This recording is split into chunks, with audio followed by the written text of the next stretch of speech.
Close your eyes and breathe deeply. Tonight, we're going on a gentle journey together. A journey through the hidden gardens that grow only in the soil of our setbacks. The quiet wisdom that whispers only after we've stumbled and risen again. Let me tell you about Sarah.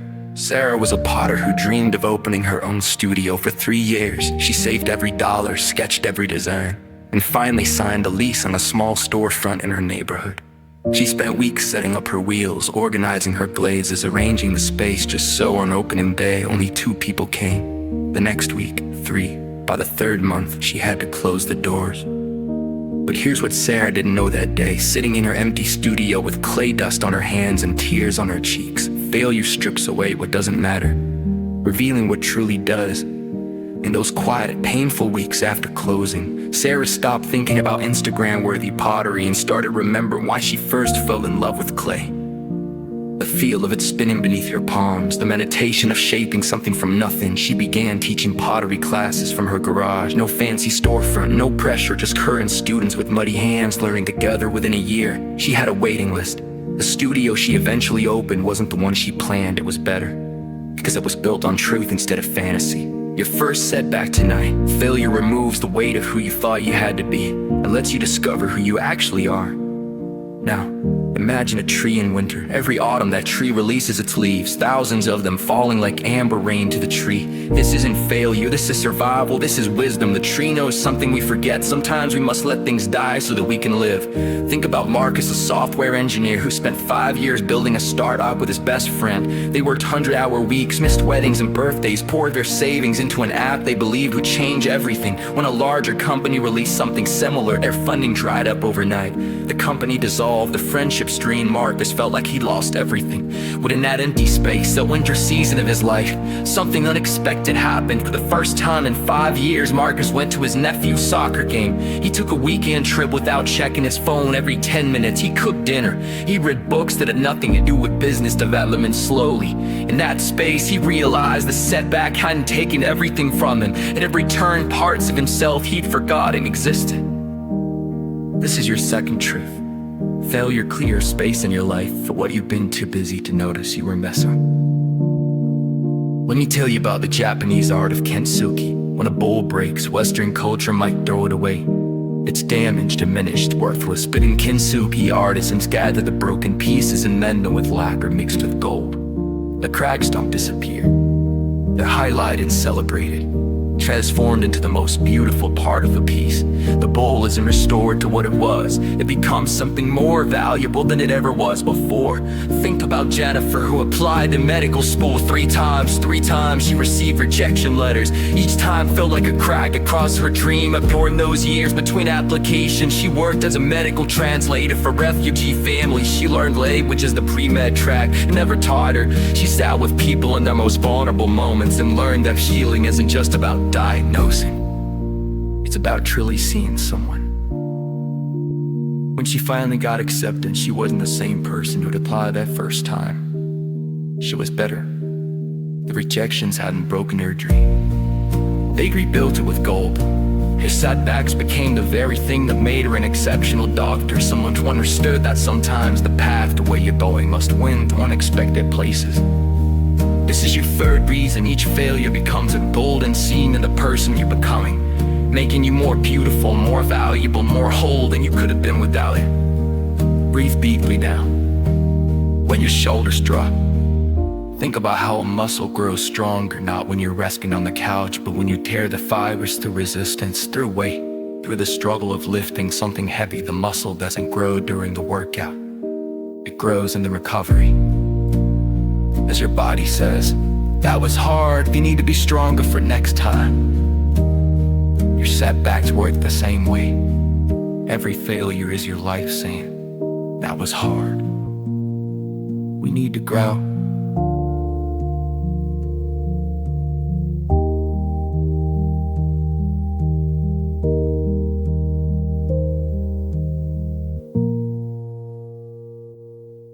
Consider David, the public speaker who froze during his first TED-style talk. Completely froze. Stood there for 15 seconds of excruciating silence before stammering through the rest of his presentation. He was mortified for weeks. He couldn't think about anything else.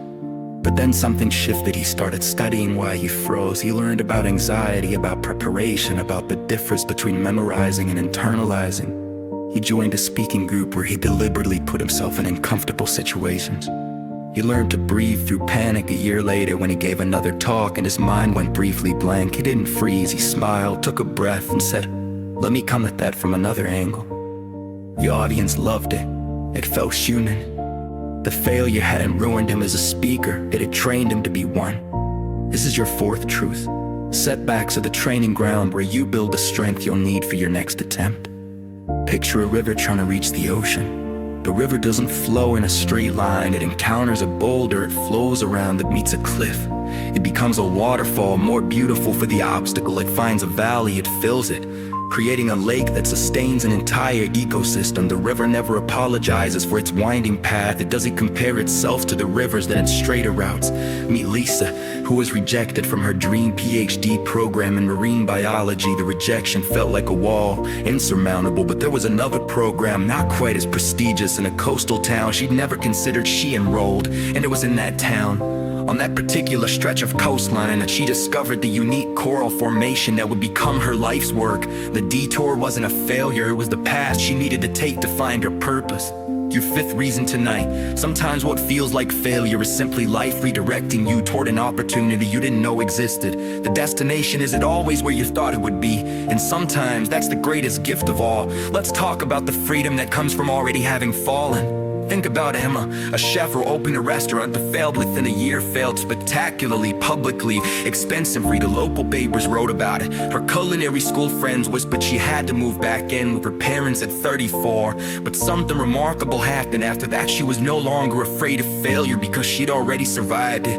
When she started over, working as a line cook in someone else's kitchen, she took creative risks she never would have dared before. She experimented, she spoke up.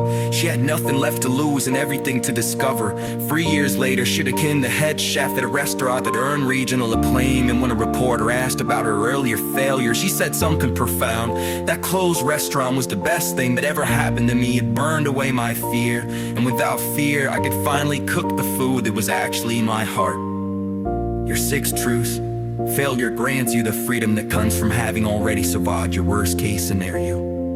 You become bold in ways you could never be when you're still afraid of falling. Because once you've fallen and gotten back up, you know the secret. The fall doesn't destroy you, it teaches you that you're stronger than you thought. One more truth before you drift into sleep. Think about a pearl that begins with an irritation, a grain of sand that slips inside an oyster's shell. The oyster can't remove it, can't fix it, can't make it go away. So instead, it transforms it layer by layer.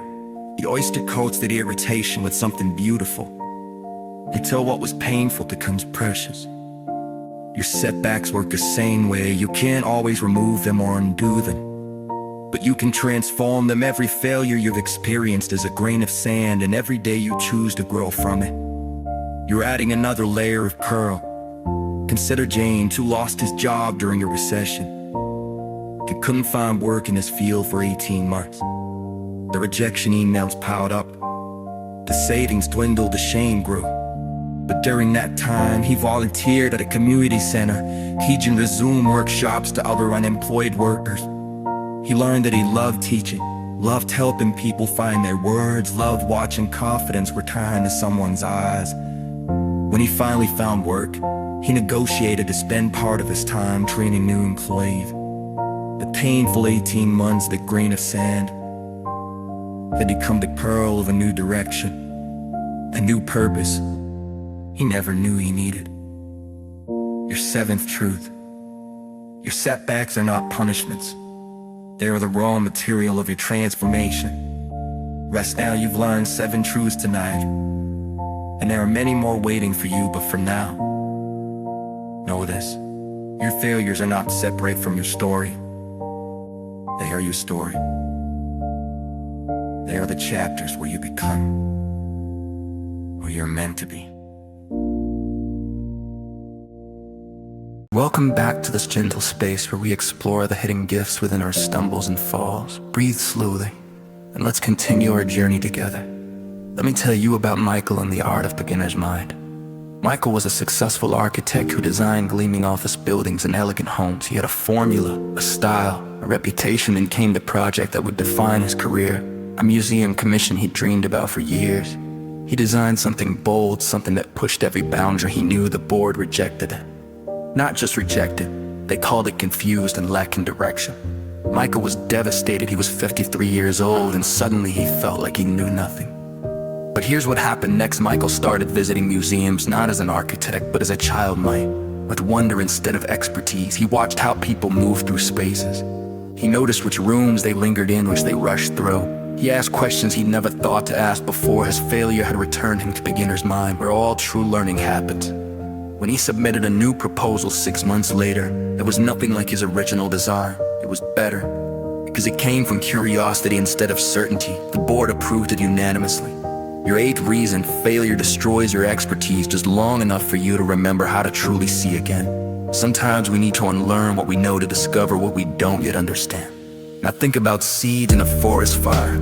Some pine cones only open and release their seeds when exposed to extreme heat. The fire that seems to destroy everything is actually the trigger for new life. These seeds have been waiting, sometimes for decades, for the heat of destruction to set them free. Meet Rachel, who suffered a painful divorce after 20 years of marriage. Her entire adult life had been built around being part of a couple she didn't know who she was alone. The first year was fire, hot, destructive, consuming. She cried in grocery stores. She forgot how to sleep. She questioned everything she thought she knew about herself. Slowly, in the ashes of that life, seeds began to open. She remembered she'd once loved painting, but had put it aside. She started traveling to places her ex-husband had never wanted to go. She made friends who knew her only as herself, not as half of a couple. The heat of her failure had cracked open parts of her that had been sealed away for years. Your ninth truth: some versions of yourself can only emerge after everything else is burned away. The fire hurts, yes, but it also liberates what's been waiting inside you to grow. Let's talk about the gifts hidden in embarrassment. Think about Carlos, a graduate student who presented his thesis research in a major conference. Midway through his presentation, a senior professor in the audience pointed out a fundamental error in his methodology. In front of 2,000 people, Carlos' face burned. His voice shook. He somehow finished the presentation and then hid in the bathroom for 20 minutes. He wanted to quit his program. He wanted to disappear, but his advisor said something unexpected. Now you're a real researcher. Everyone who's contributed something meaningful to this field has had that moment. Welcome to the club. Carlos went back to his research with new humility. He asked more questions. He checked his assumptions. He collaborated instead of trying to prove he was the smartest person in the room. His public failure had burned away his arrogance and revealed his true strength, his genuine curiosity. 5 years later, his work on the very topic he'd gotten wrong became influential in this field. But it never would have gotten there without that moment of searing embarrassment. Your 10th reason: public failure teaches you that dignity isn't about never falling. It's about how you rise, dust yourself off, and keep going. Paradoxically, people respect you more for your graceful recovery than they ever would have for flawless performance. Breathe deeply, feel your body relaxing into this moment. Consider the Japanese concept of wabi-sabi, finding beauty and imperfection in things that are weathered and worn. A cracked teacup, a weathered fence, a garden path where moss grows between the stones. Think about Thomas, a musician who lost his hearing in one ear after an infection. For a composer, this felt like deaf. Music was his language, his purpose, his identity. How could he create music when he couldn't fully hear it anymore? Thomas discovered something unexpected. His limitation forced him to approach music differently. He became obsessed with feeling vibrations, with understanding how sound moved through space in ways he'd never noticed when he could hear perfectly. He started creating immersive sound installations where people experience music through their entire bodies, not just their ears. His partial deafness, his failure to maintain the tool he needed most, became the thing that made his work unique. He'd said. Your 11th truth: your limitations are not obstacles to your purpose. They are the crucible in which your unique contribution is forged. What you cannot do forces you to innovate in what you can. Let me tell you about the archaeology of failure. When archaeologists dig through ancient sites, they're not looking for the moments when civilization succeeded. They're looking at the layers where things went wrong. The burned layer that shows a fire, the flood deposits, the broken pottery. These failures tell the story of human resilience. Consider Patricia, who failed the bar exam three times. She watched her law school classmates become lawyers while she remained in legal limbo. She worked as a paralegal, studied every night, and tried again and again. By her fourth attempt, she'd learned more about persistence, about managing anxiety, about breaking down complex information than any of her peers who'd passed on the first try. When she finally passed and became a lawyer, she specialized in helping other people navigate systems that seemed impossible. Her failures had given her a superpower. She truly understood what it felt like to keep trying when every door seemed closed. Her clients loved her not despite her struggles, but because of them she had walked the path they were walking. Your 12th reason: every failure adds a layer to your story, and those layers become your wisdom, your empathy, your ability to guide others through their own difficult passage as you are becoming an expert in rising. Think about how wine is made. The grapes must be crushed, completely crushed. Their skins broken, their juice released. Everything they were as individual grapes destroyed. Then comes fermentation, a process that looks like decay. Only through this breaking and transformation does wine emerge. And the finest wines, they require the most time in darkness, aging, waiting, becoming. Meet Amanda, who lost her corporate job, her apartment, and her boyfriend all in the span of 3 months. Everything crushed at once. She moved to a tiny studio, took a job that paid half what she'd been making, and spent her evenings wondering how her life had fallen apart so completely. But in that small space, in that quiet, humbling time, something fermented. She started writing, something she dreamed about but never had time for. She wrote about loss and confusion and starting over. She wrote in the early mornings before her job and late at night after. Her crushing had released something that had been trapped inside her all along. 2 years later, her essays were published. 3 years later, she'd written a book. The crushing hadn't destroyed her, it had released her. Her 13th truth: sometimes you must be completely broken down before you can be remade into something finer than you ever were before. The darkness is part of the process, trust it. One more story before you drift deeper into rust. Think about how a butterfly emerges from its chrysalis. It struggles, it pushes, it fights its way out. And if you were to help it, if you were to cut open the chrysalis to make it easier, the butterfly would die. Its wings would never develop the strength they need to fly. The struggle is not the obstacle to its transformation. The struggle is the transformation. Consider Eric, who started 3 businesses before he was 35. All 3 failed, each one taught him something. The first taught him about cash flow, the second about hiring the right people, the third about knowing when to pivot. His 4th business succeeded, but not because he'd finally gotten lucky, it succeeded because failure had been his education. More thorough and more expensive than any MBA. When younger entrepreneurs asked his advice, he always told them, don't be afraid to fail, be afraid of not learning from it. Their 14th reason: failure is not the opposite of success, it's the apprenticeship. Every setback is a lesson you're paying for with disappointment instead of tuition. And the wisdom you gain is yours forever. Sleep now, knowing that you are exactly where you need to be. Your struggles are not signs that you're on the wrong path. They are signs that you're on a path worth walking. First love.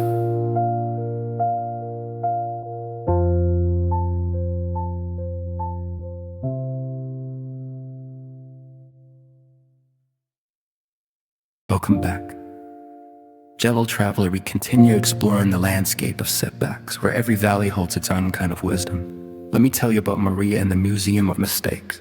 Maria was a teacher who tried a new classroom approach, student-led projects, creative freedom, minimal structure. She'd read about it, believed in it, implemented it with enthusiasm. It was a disaster. Students were confused, parents complained, her principal expressed concerns. By November, she'd abandoned the approach and returned to traditional teaching, feeling like she'd failed her students and herself. But something interesting happened that spring. Maria tried again, but differently this time. She kept the creativity, but added more scaffolding. She gave freedom, but with clearer boundaries. She'd learned exactly where the holes in her first attempt had been because she'd fallen through every one of them. The second version worked beautifully. Students thrived, parents praised her innovation, but it only succeeded because the first version had failed so instructively.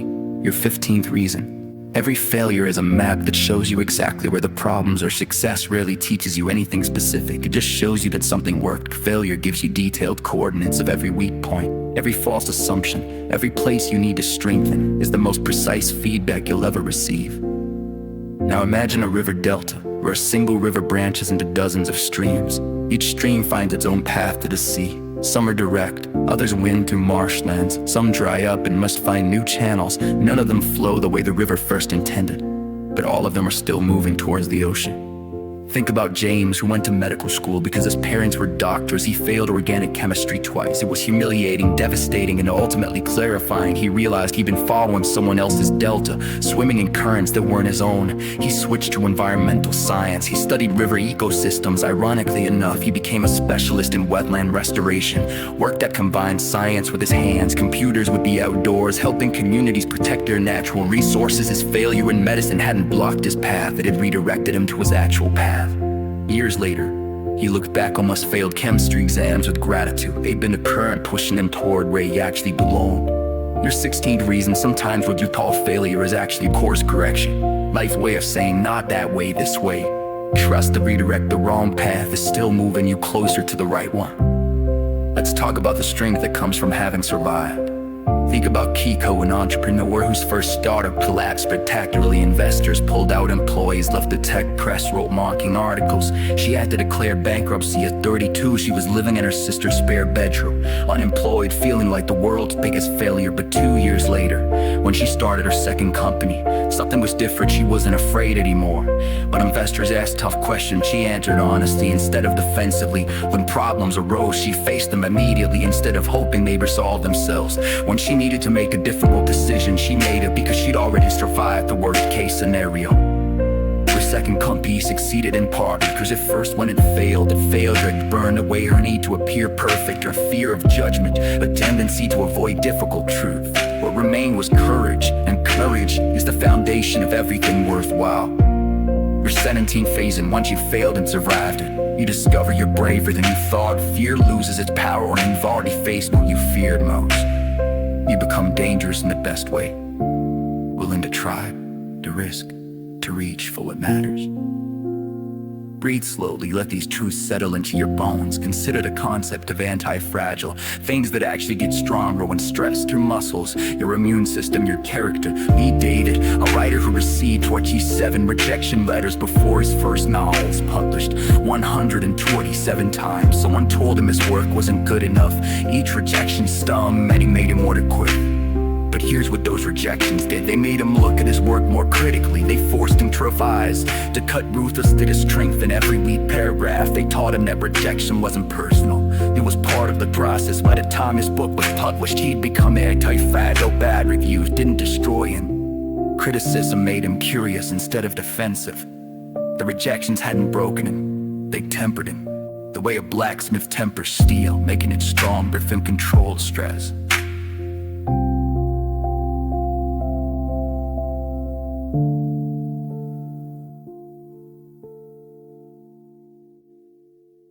Your 18th reason, repeated failure builds anti-fragility, the ability to grow stronger through adversity rather than being diminished by it. You're not just bouncing back from setbacks, you're becoming someone who transforms setbacks into strength. Let me tell you about the gift of perspective. Think about Sophie, who was devastated when she didn't get into her dream graduate program. It felt like the end of the world. She planned her entire future around that acceptance letter, and instead she got a polite rejection. She took a year off, worked at a coffee shop, felt sorry for herself, but during that year, she watched the customers who came in every day. The elderly man who was so lonely he'd make his coffee last 2 hours just to be around people. The young mother who looked exhausted beyond words. The teenager who came in crying after school. Her failure had slowed her down enough to notice the world around her. When she finally did go to graduate school, a different one, a year later, she studied social work instead of business. Her gap year, her failure year, had shown her what mattered. That rejection letter hadn't closed a door, it had opened her eyes. Your 19th reason, failure forces you to pause, and in that pause, you often see things you were moving too fast to notice before. Sometimes you need to stop racing towards your goal to realize it was the wrong goal, or that there's a better path, or simply that there's beauty in the present moment you've been too busy to see. Think about how bones heal. When a bone breaks and heals, the break site becomes the strongest part of the bone. The body sends calcium and collagen to repair the damage, and the result is actually stronger than the original bone once the break becomes the fortification. Consider Marcus, whose partnership with his best friend dissolved in anger and betrayal. They built a business together, and when they split, it felt like losing a limb. Marcus didn't just lose a business partner. He lost trust, confidence, and a friend he'd had since college. But that break made Marcus examine every relationship more carefully. He learned to communicate clearly instead of assuming understanding. He learned to create proper agreements instead of relying on goodwill. He learned which friendships could handle disagreement and which couldn't. The place where he broke became his strongest place. His next partnership succeeded because he learned, through painful experience, how to build something that could withstand stress. Your 20th reason: the places where you've been broken and healed are your strongest places. Not despite the break, but because of it. You've been reinforced exactly where you needed reinforcing. Let's talk about the liberation of having nothing left to lose. Think about Nina, an artist who followed all the rules. She painted with soul, entered the right competitions, cultivated the right gown piece. Then the economy crashed. The art market collapsed and her gallery closed. In 6 months, she went from steady sale to nothing. With no market to please, Nina started painting what she actually wanted to paint: wild, strange, deeply personal work. She painted her grandmother's dementia, her own miscarriages, the nightmares she had after her father died. Work that was too raw, too honest, too much. And that work, the work she created when she had nothing left to lose, launched her real career when external validation disappeared. She found internal truth, and that truth connected with people in ways her marketable work never had. Your 21st reason: sometimes failure strips away everything you were doing for other people's approval, leaving only what's authentically yours. And what's authentically yours is what the world actually needs, even if neither you nor the world knew it yet. Rest now in the knowledge that every setback is secretly, quietly, perfectly moving you toward who you're meant to become. Sleep well, brave heart. Brave heart. Brave heart. West might be you're the bull, the world should make its small way alive. Brave heart they are spilling with some bang. And he trays me to mob of the mystery with speedless and more seals that's beautiful. One just make you become that knows they right cursor. You just not love more sense of you part linear within back. Your stand tortures know the one we to soul decide. Your nature will some way or its fine as we read it will be, but both more else I trust. And whenever we had that, you were small as a trust on the phone calls through your read that. You know that I was so great about order pulse reala. The cutum is mirrors, the palm is more so shot array. The balsa was fire as firm was my charm in the way. Look at sword time where we're so long up induced the must of people where it's full is many this way. All of your person and learn where to work on. I never bring the side of a surgeon, yet the terms is part of fell the brown north to starter. But we felt the same we potted. And I remember the D's that Polarster was the shortest prize made now the nearest to said. Your 21st reason. Sometimes failure strips away everything you were doing for other people's approval, leaving only what's authentically yours. And what's authentically yours is what the world actually needs, even if neither you nor the world knew it yet. Rest now in the knowledge that every setback is secretly, quietly, perfectly moving you toward who you're meant to become. Sleep well, breathe hard.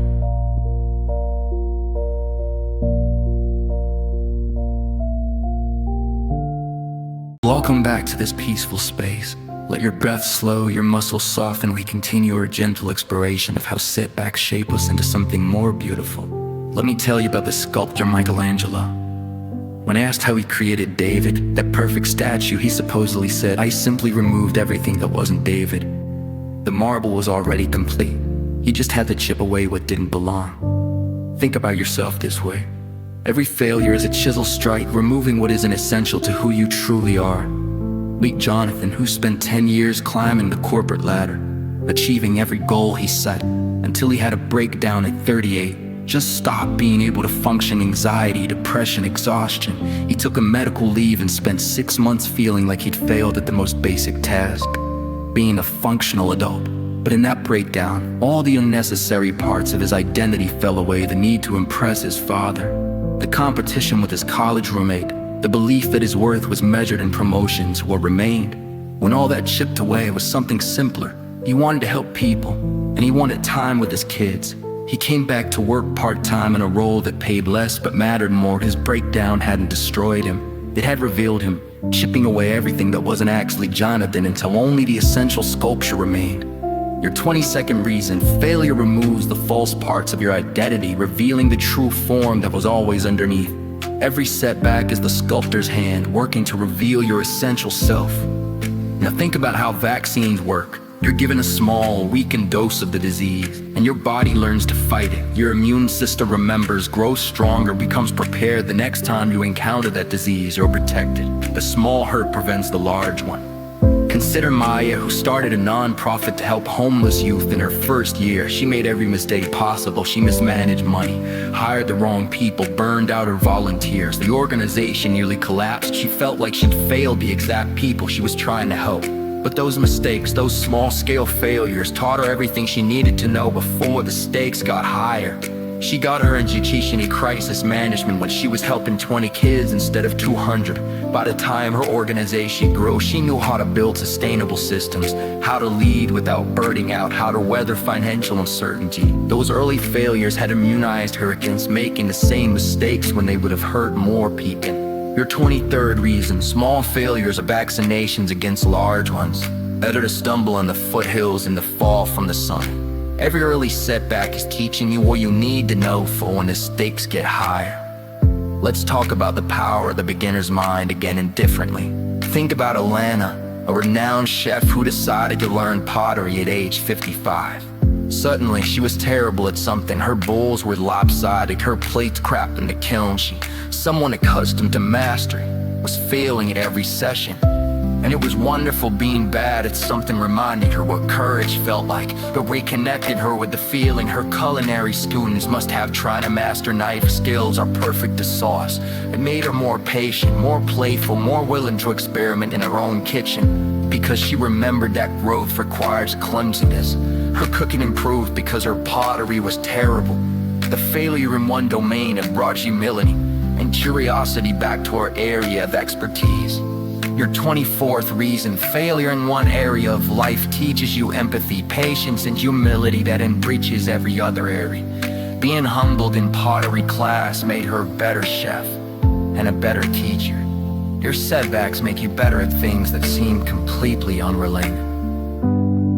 Breathe deeply, feel yourself held by this moment.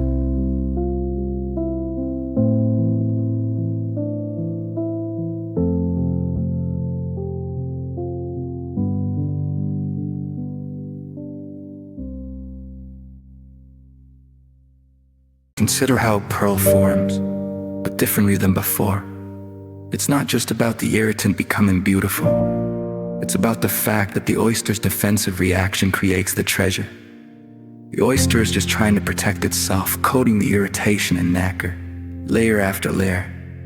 It doesn't know it's creating something valuable, it's just surviving. Think about Richard, who developed a stutter after a traumatic event in childhood. For years, it felt like a curse. He was mocked, avoided presentation, shrank from conversations. He tried speech therapy, breathing exercises, everything. The stutter remained. In his 30s, Richard stopped fighting it. He began speaking slowly, deliberately, choosing words carefully. His defensive reaction to the stutter, the pauses, the careful word choice, made people listen more closely. They leaned in, they paid attention. When he finally spoke, his words carried weight. He became a mediator, someone who helped resolve conflicts. His stutter and his adaptive response to it made him perfect for work that required patience, careful listening, and thoughtful speech. The irritant had become the pearl without him ever meaning for it to. Your 25th reason: sometimes the coping mechanisms you develop to deal with failure become your greatest strengths. You're not succeeding despite your setbacks, you're succeeding because of how you learn to work with them.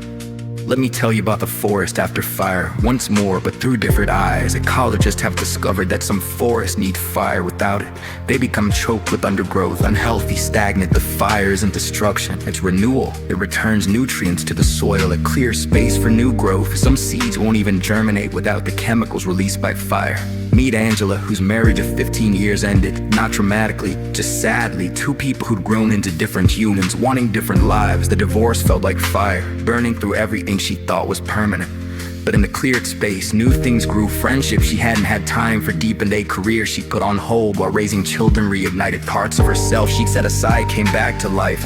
Not because the marriage was bad, but because any long commitment necessarily means some parts of you go dormant while others flourish. The fire of that ending allowed new growth she never would have made space for otherwise. At 26 reasons, some endings are necessary for new beginnings, and failure is often just another word for making space. What burns clears the way for what needs to grow next. Think about the Japanese proverb, fall down 7 times, stand up 8. But let's think deeper. Why would anyone fall 7 times? Because they're trying, because they're risking, because they're alive and moving and reaching for something. Consider Louis, who failed the entrance exam for the police academy, and failed again and again, 4 times total each time. He wondered if he should quit, try something else, accept that maybe this wasn't his path.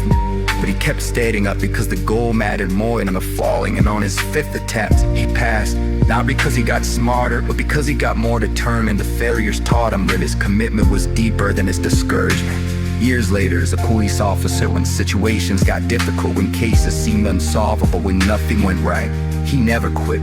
Those 4 failures had taught him a fundamental truth. Perseverance is not about never falling, it's about always standing back up. And in police work, that quality saved lives. Your 27th reason, each time you stand up after failure, you're proving to yourself that you're someone who stands up. You're building an identity as a person who perseveres, and that identity becomes self-fulfilling. One more truth before you sink deeper into rest. Think about how a telescope works. It doesn't just magnify distant objects, it gathers light from far away and focuses it into something you can see. The wider the lens, the more light it can gather, the more it can show you. Your failures are widening your lens. Every setback exposes you to experiences, emotions, and perspectives you wouldn't have encountered on the straight path to success. You're gathering light from dark places, and that makes you able to see more, understand more, help others see more. Each share, who lost her daughter to addiction, the grief was bottomless. There was no making sense of it, no silver lining, no lesson that made it worth the loss. It was simply tragedy. But years later, Sharon founded a support group for other parents who had lost children. She could sit with their pain in ways people who hadn't experienced it couldn't. Her prison said, "I survived this. You can too. I won't tell you it gets better in ways that dismiss your pain. I will tell you that you'll learn to carry it." Her failure, her inability to save her daughter, had widened her lens. She could now see and sit with and help illuminate pain that others couldn't look at directly. It didn't make the loss worth it, but it meant the loss wasn't only loss. It had also become a kind of light for others walking through darkness. Your 28th reason, failure expands your capacity to understand, to empathize, to sit with complexity and pain. You become someone who can hold more, see more, be present for more. Your lens is widened through suffering, and now you can gather light from places others can't reach. Rest now, knowing that every failure is silently, patiently transforming you into someone wiser, stronger, more whole. Let me tell you about the ancient art of cartography. Early map makers would write on unexplored regions. Here be dragons. The unknown was frightening, dangerous to be avoided. But those dragons were never real. They were just the edges of what was known, and beyond them lay entire continents waiting to be discovered. Your failures are the edges of your map, the places where you wrote, "Here be dragons." But there are no dragons, only undiscovered territory. Meet Christopher, a financial analyst who made a catastrophic recommendation to his firm. He advised investing heavily in a sector that collapsed months later. The firm lost millions. Christopher lost his job, his reputation, his confidence. For a year, he couldn't even look at financial statements without feeling sick. But in that darkness, that "here be dragons" territory, Christopher discovered something. He'd been so focused on never being wrong that he'd stopped being curious. He'd been making safe predictions instead of insightful ones. His catastrophic failure forced him to the edge of his map. And beyond it, he found humility, curiosity, and a willingness to say, I don't know. When he returned to finance, he was better at his job, not because he'd learned to avoid mistakes, but because he'd learned that certainty is often a lie. We tell ourselves. He built models that include uncertainty. He gave advice that acknowledged complexity. His failure had given him territory beyond his original map. Your 29th reason: failure pushes you past the borders of what you thought was possible, into territory you didn't know existed. Every setback is an invitation to explore beyond your current map. The dragons are real, new continents are. And think about how a diamond forms. Curved and subjected to immense pressure and heat, deep underground for millions of years. The pressure doesn't destroy the carbon, it transforms it into the hardest natural substance on Earth. The pressure is not the enemy of the diamond. The pressure creates it. Think about Jasmine, who grew up in poverty. The eldest of 5 children with a single mother working 3 jobs. She failed out of college her first semester. Couldn't balance work and school, didn't have the preparation her wealthier classmates had. Felt like she didn't belong. She returned home feeling like she'd confirmed every doubt she'd ever had about herself. But that failure, that pressure, did something. It made her determined that a way that privilege never could. She worked for 3 years, saved money, studied at the community college. When she returned to university, she wasn't just ready, she was forged. She graduated top of her class and became an advocate for first-generation college students. The pressure of her failure had transformed her from Carmen into Diamond. She was harder, clearer, more valuable, not despite the pressure, but because of it. Your 30th reason: the pressure of failure, when endured, transformed you into someone harder to break. The more brilliant that you cannot become through easy success. You're not being crushed, you're being crystallized.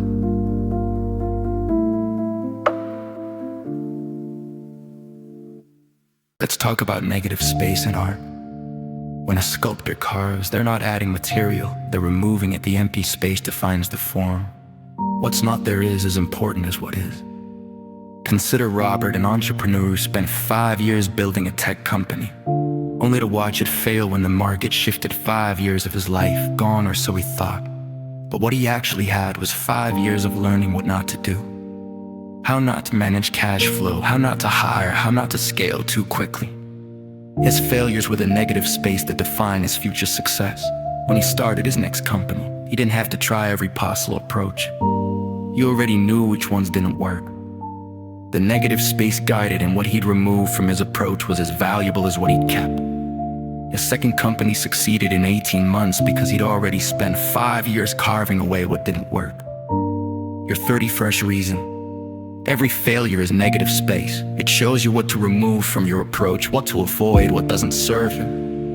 You're not losing time when you fail, you're gaining clarity about the shape your success needs to take. Breathe slowly now. Let these truths settle like snow. Think about the way trees grow. A tree doesn't grow evenly, it grows more on the side that faces the wind. The stress of the wind doesn't weaken the tree, it tells the tree where it needs to be stronger.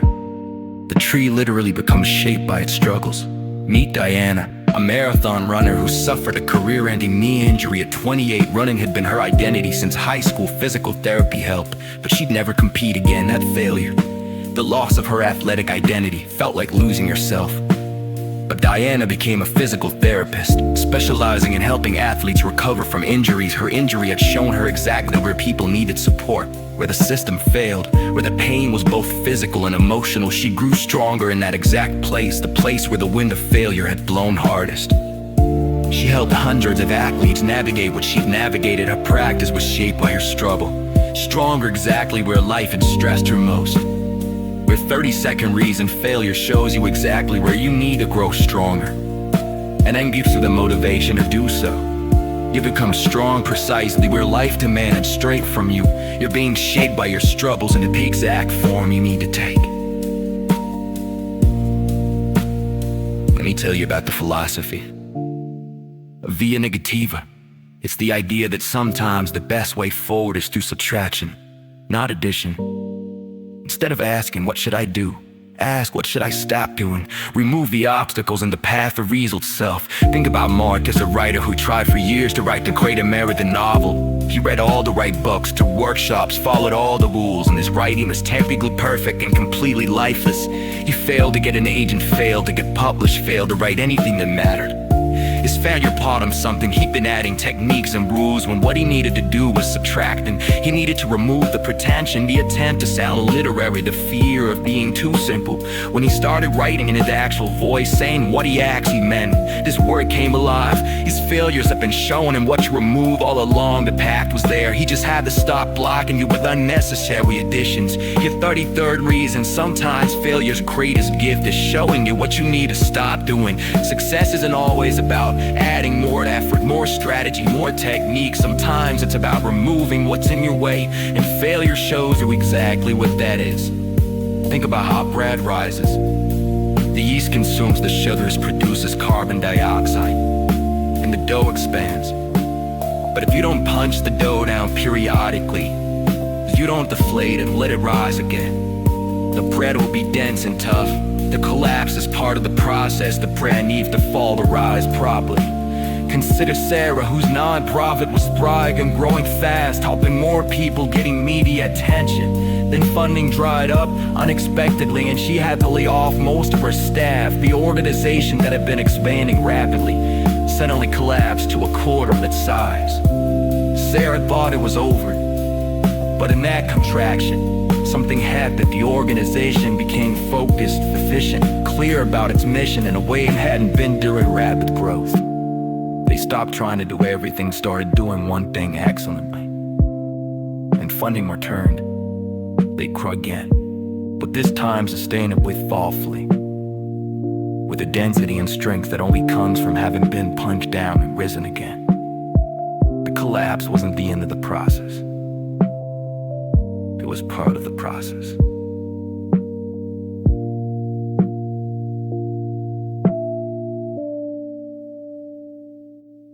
Your 34th reason.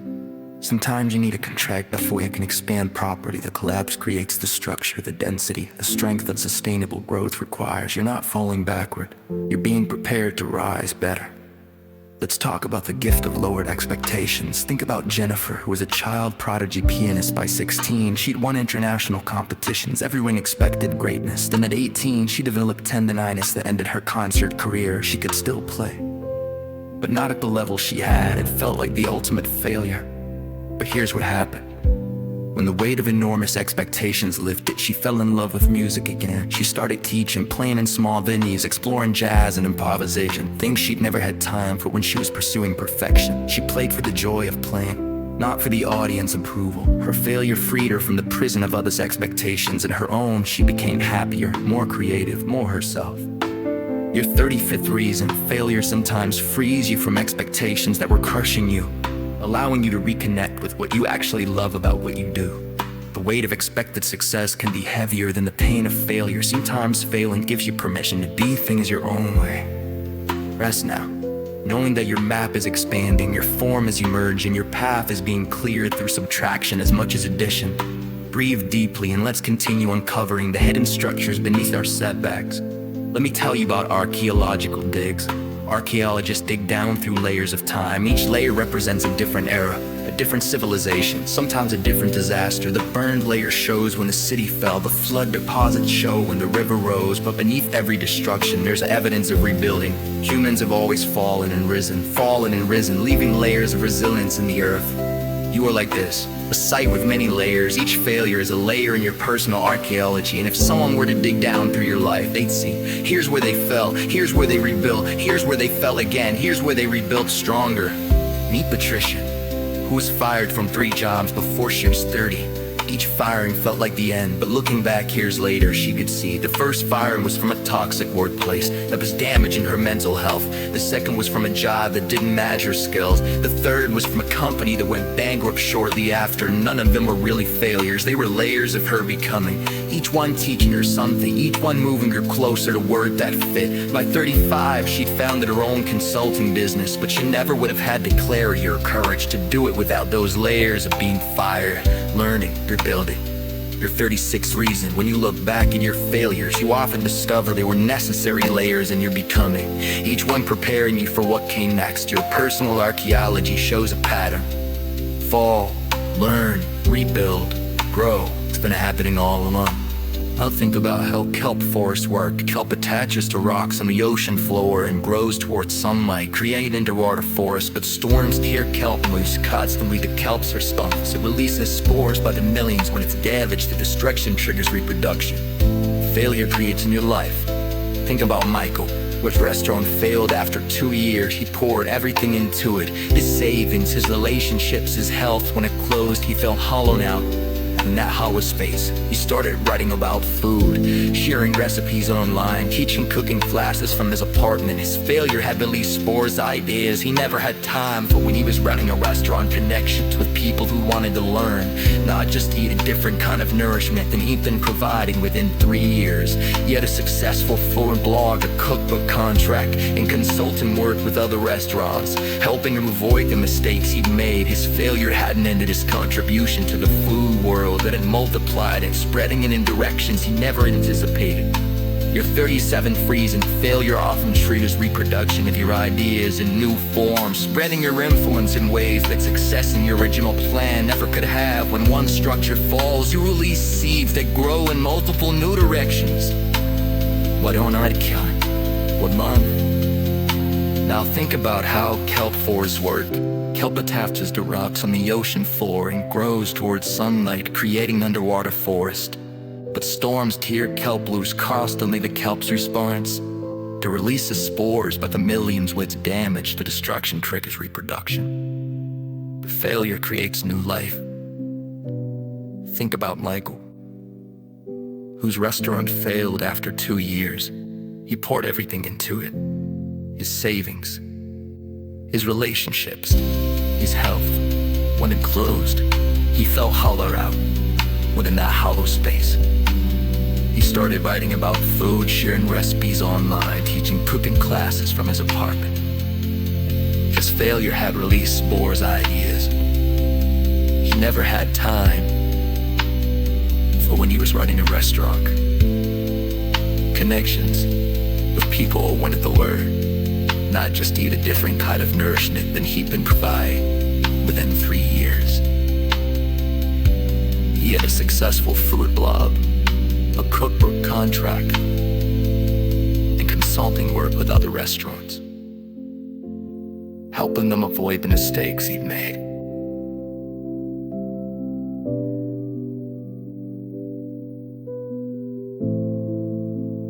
His failure hadn't ended his contribution to the food world. It had multiplied it, spreading it in directions he never anticipated.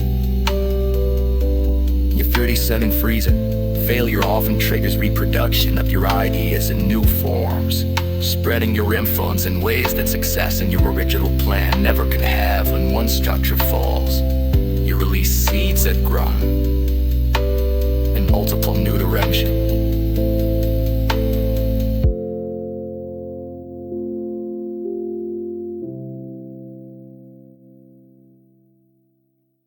Let's talk about the power of the detour. Think about Antonio, a lawyer who was passed over for partner at his firm after 10 years. It was humiliating. He'd done everything right, and it wasn't enough. He felt stuck, too senior to start over somewhere else, too junior to have leverage. So he took a sabbatical, something he'd never have done if he'd made partner. He traveled through South America, volunteering with legal aid organizations and in a tiny office in Ecuador. He found his actual calling, international human rights law. He came back, left the firm, took a pay cut, and started work that mattered to him in ways corporate law never had. The failure to make partner, which felt like hitting a wall, had actually been a detour sign redirecting him to a path he didn't know existed. Your 38th reason, sometimes what feels like a blocked path is actually a redirect to a better path you couldn't see until the original one closed.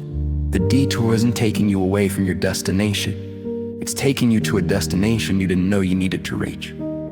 Breathe deeply, feel yourself supported by this moment. Consider the Japanese art of kintsugi again, but focus on a different aspect. The golden seams don't just make the bowl beautiful, They make each bowl unique. No two kintsugi repairs are identical. Your breaks are yours alone. And the repairs will be unlike anyone else's. Meet Lauren, who had a severe mental health crisis in her 20s. Hospitalization, medication, months of recovery. She emerged changed, aware of her vulnerabilities in ways that made her feel both stronger and more fragile. But those golden seams, the way she'd been broken and repaired, made her uniquely suited to work in mental health advocacy. She understood from inside what others only knew theoretically. Her fragility was also her strength. Her breaks made her irreplaceable in her work. She wasn't fixed, she was golden seamed, beautiful and functional in a way she never could have been without breaking. Your 39th reason, your specific failures create your specific strengths. No one else has your exact pattern of breaks and repairs. No one else has your golden seams. You are uniquely qualified for something precisely because of how you've broken and healed. Let me tell you about mycelium networks under forest. Beneath every forest floor, there's a vast network of fungal threads connecting the trees, sharing nutrients, sending chemical signals when one tree is struggling. Others send up resources through this hidden network. The trees are competing for light above ground, but cooperating for survival below ground. Think about Richard, whose business partnership resolved badly legal disputes, lost money, broken friendship. It was bitter in public and felt like complete failure. But what Richard discovered was that other entrepreneurs rallied around him. People who'd been through similar splits reached out, offered advice, connected him with lawyers, even invested in his next venture. A network he didn't know existed appeared when he failed. Failure had made him part of a community he couldn't access through success. His failure connected him to the mycelium network, the hidden web of people who understood struggle and reached out when someone else was struggling. Your 40th reason, failure connects you to networks of support and understanding that success never reveals. When you're winning, you're alone at the top. When you're struggling, you discover the vast underground network of others who struggled and who show up now. Think about how a bone heals differently now. When a bone breaks, the body doesn't just glue the pieces back together. It creates a callus, a bulge of new bone material around the break site for weeks. The break site is actually thicker than the rest of the bone. It's overbuilt, reinforced, protected. Eventually, the bone remodels itself and the callus disappears. But during the healing process, the broken place is deliberately, temporarily overstrengthened. Consider Emma, who suffered a painful rejection when her long-term partner left her suddenly for months. She overprotected herself, avoided dating, built walls, kept people at arm's length. It felt like she was being defensive, damaged. But that callous phase was necessary. She needed time to overprotect the break while it healed. And that's not weakness. That's your system doing exactly what it needs to do. The callous phase is temporary but necessary. You're not broken forever. You're healing exactly right.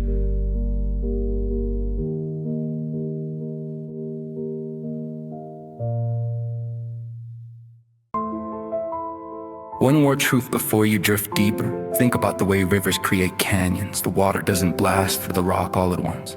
It flows over the same path for thousands of years, gradually wearing the stone away. The river's persistence, not its force, creates the canyon. Meet James, who applied to his dream graduate program 4 times, 4 rejections, each one hurt.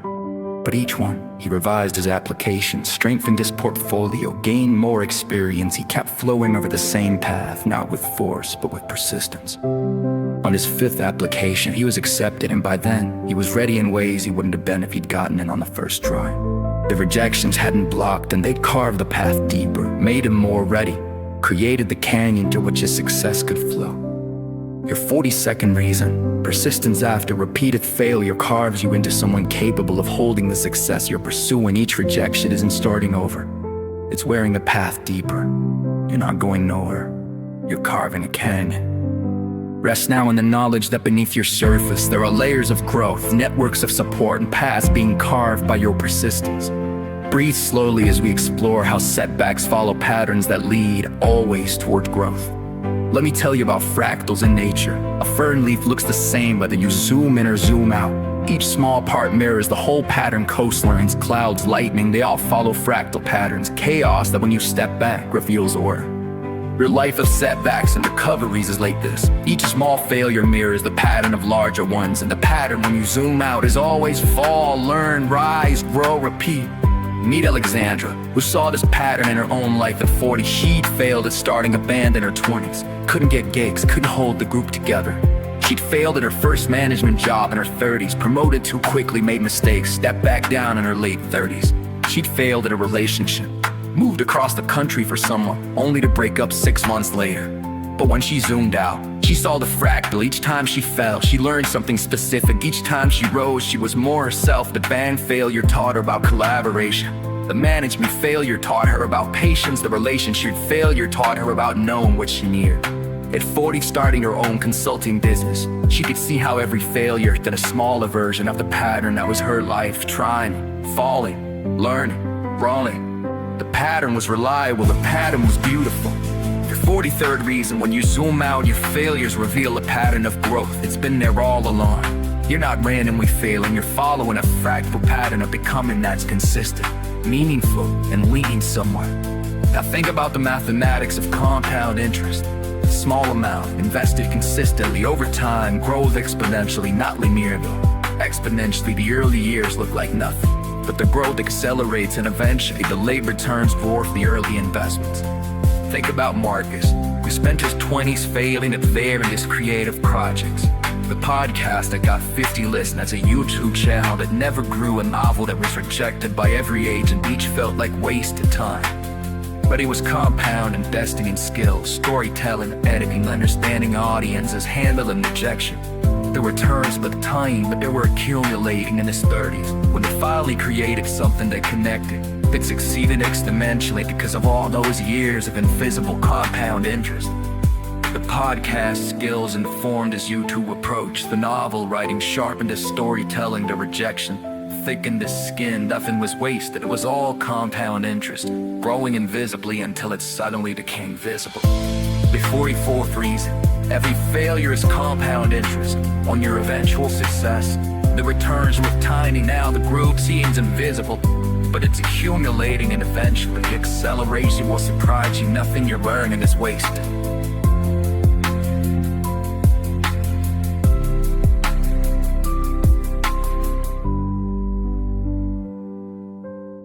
The 44th reason, every failure is compound interest on your eventual success. The returns look tiny now, the growth seems invisible, but it's accumulated, and eventually the acceleration will surprise you. Nothing you're learning is wasted.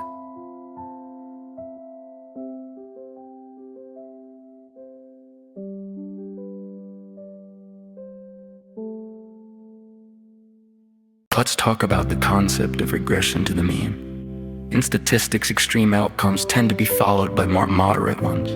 If you have an exceptionally bad day, the next day will probably be closer to average. Failure is often just the extreme end of natural variation, and things naturally move back towards the center.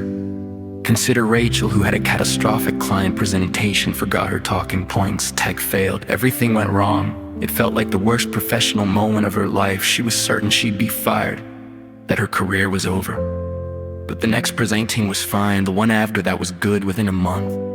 That catastrophic moment was just a story she told, barely believing it. It felt so devastating. The extreme bad luck had naturally regressed back to her actual competent mean. Understanding this helped her not catastrophize. One bad outcome wasn't a new permanent reality. It was a statistical outlier that would naturally be followed by returns to normalcy. Your 45th reason, extreme failures are usually outliers, and statistics say that outliers are followed by returns to your actual average. That disaster doesn't define you. It's the extreme end of natural variation, and things naturally get better from there. Trust regression to the mean.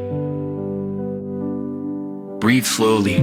Let these mathematical truths ground you. Think about how navigation works. Ships don't sail in perfect straight lines to their destinations. They're constantly slightly off course, making tiny corrections, drifting and adjusting. The zigzag path is the actual path. Perfect straight lines are theoretical. Meet Thomas, whose career path looked chaotic. Teacher, then sales, then non-profit work, then back to teaching, then education consulting. Each transition felt like starting over, like failure to stick with something.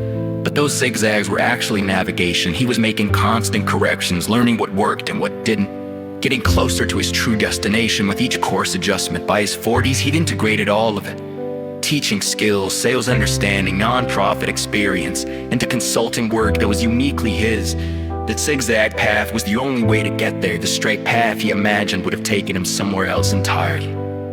Your 46 reason your failures aren't detours from your path. They are your path. Course corrections look like failures when you're making them, but they're actually navigation. You're not lost or adjusting course toward a destination you're discovering as you travel. Let me tell you about the mathematical concept of iteration. In mathematics, you solve complex problems to iteration. You make a guess, see how wrong it is, adjust based on what you learn, guess again. Each iteration gets closer to the solution. The wrong guesses aren't failures, they're the method. Think about Sophia, a product designer whose first 3 product launches flopped. Each one seemed like failure at the time, but each one taught her something specific about what users actually wanted versus what she thought they wanted. Her 4th product succeeded because it incorporated 3 iterations of learning. The failures weren't obstacles to success. They were the iterative process that created success. You can't skip iterations, you have to make the wrong guesses to zero in on the right answer. Sophia learned to see each product not as success or failure, but as an iteration data that informed the next attempt. Your 47th reason failure is oration. An iteration is how complex problems get solved. You're not failing repeatedly at the same thing, you're iterating toward the solution. And each failure is necessarily data that gets you closer. Think about the Fibonacci sequence in nature. Each number is the sum of the 2 before it.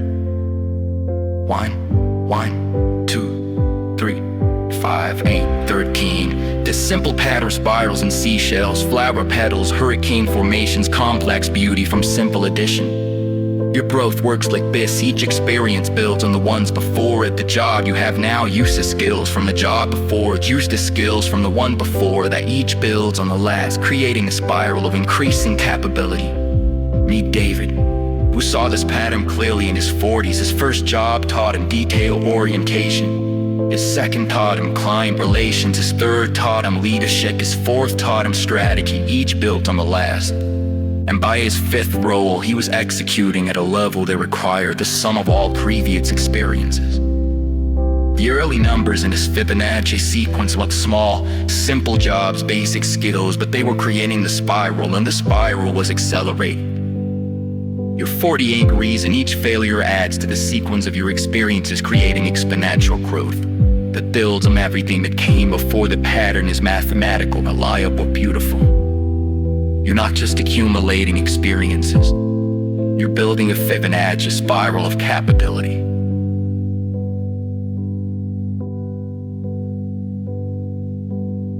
One more mathematical truth before you sleep.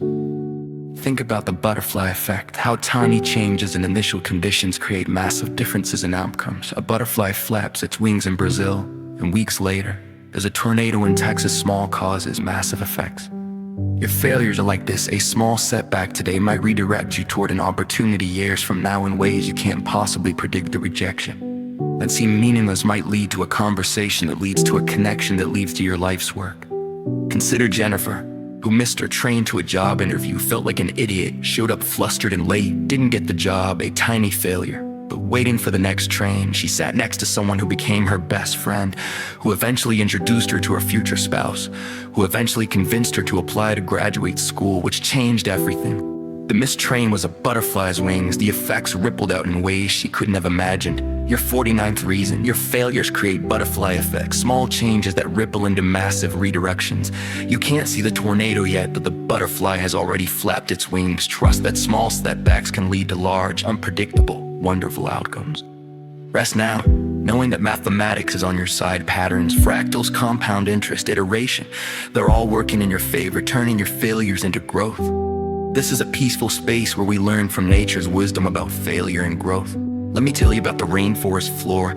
99% of seedlings that sprout on the rainforest floor die, never reach the canopy, never flower. This sounds like tragedy, like massive failure, but it's actually how the rainforest maintains its incredible diversity. Those failures feed the soil, creating the conditions for the few that succeed to thrive spectacularly. Your failures work like this. Not every attempt will reach the canopy, but nothing is wasted. Each failed attempt enriches the soil of your experience, creating conditions for your eventual success to be more magnificent. magnificent. Meet Carlos, who started 7 different businesses before one succeeded 7 failures, but each one left deposits in the soil. Skills in marketing, understanding of cash flow, networks of contacts, knowledge of what customers actually wanted. His 8th business didn't succeed despite the 7 failures. It succeeded because of them. The soil had been enriched by 7 complete business cycles of earning, winning, 8 seeds sprouting and growing incredibly fertile ground. Your 50th reason: your failures are not wasted effort.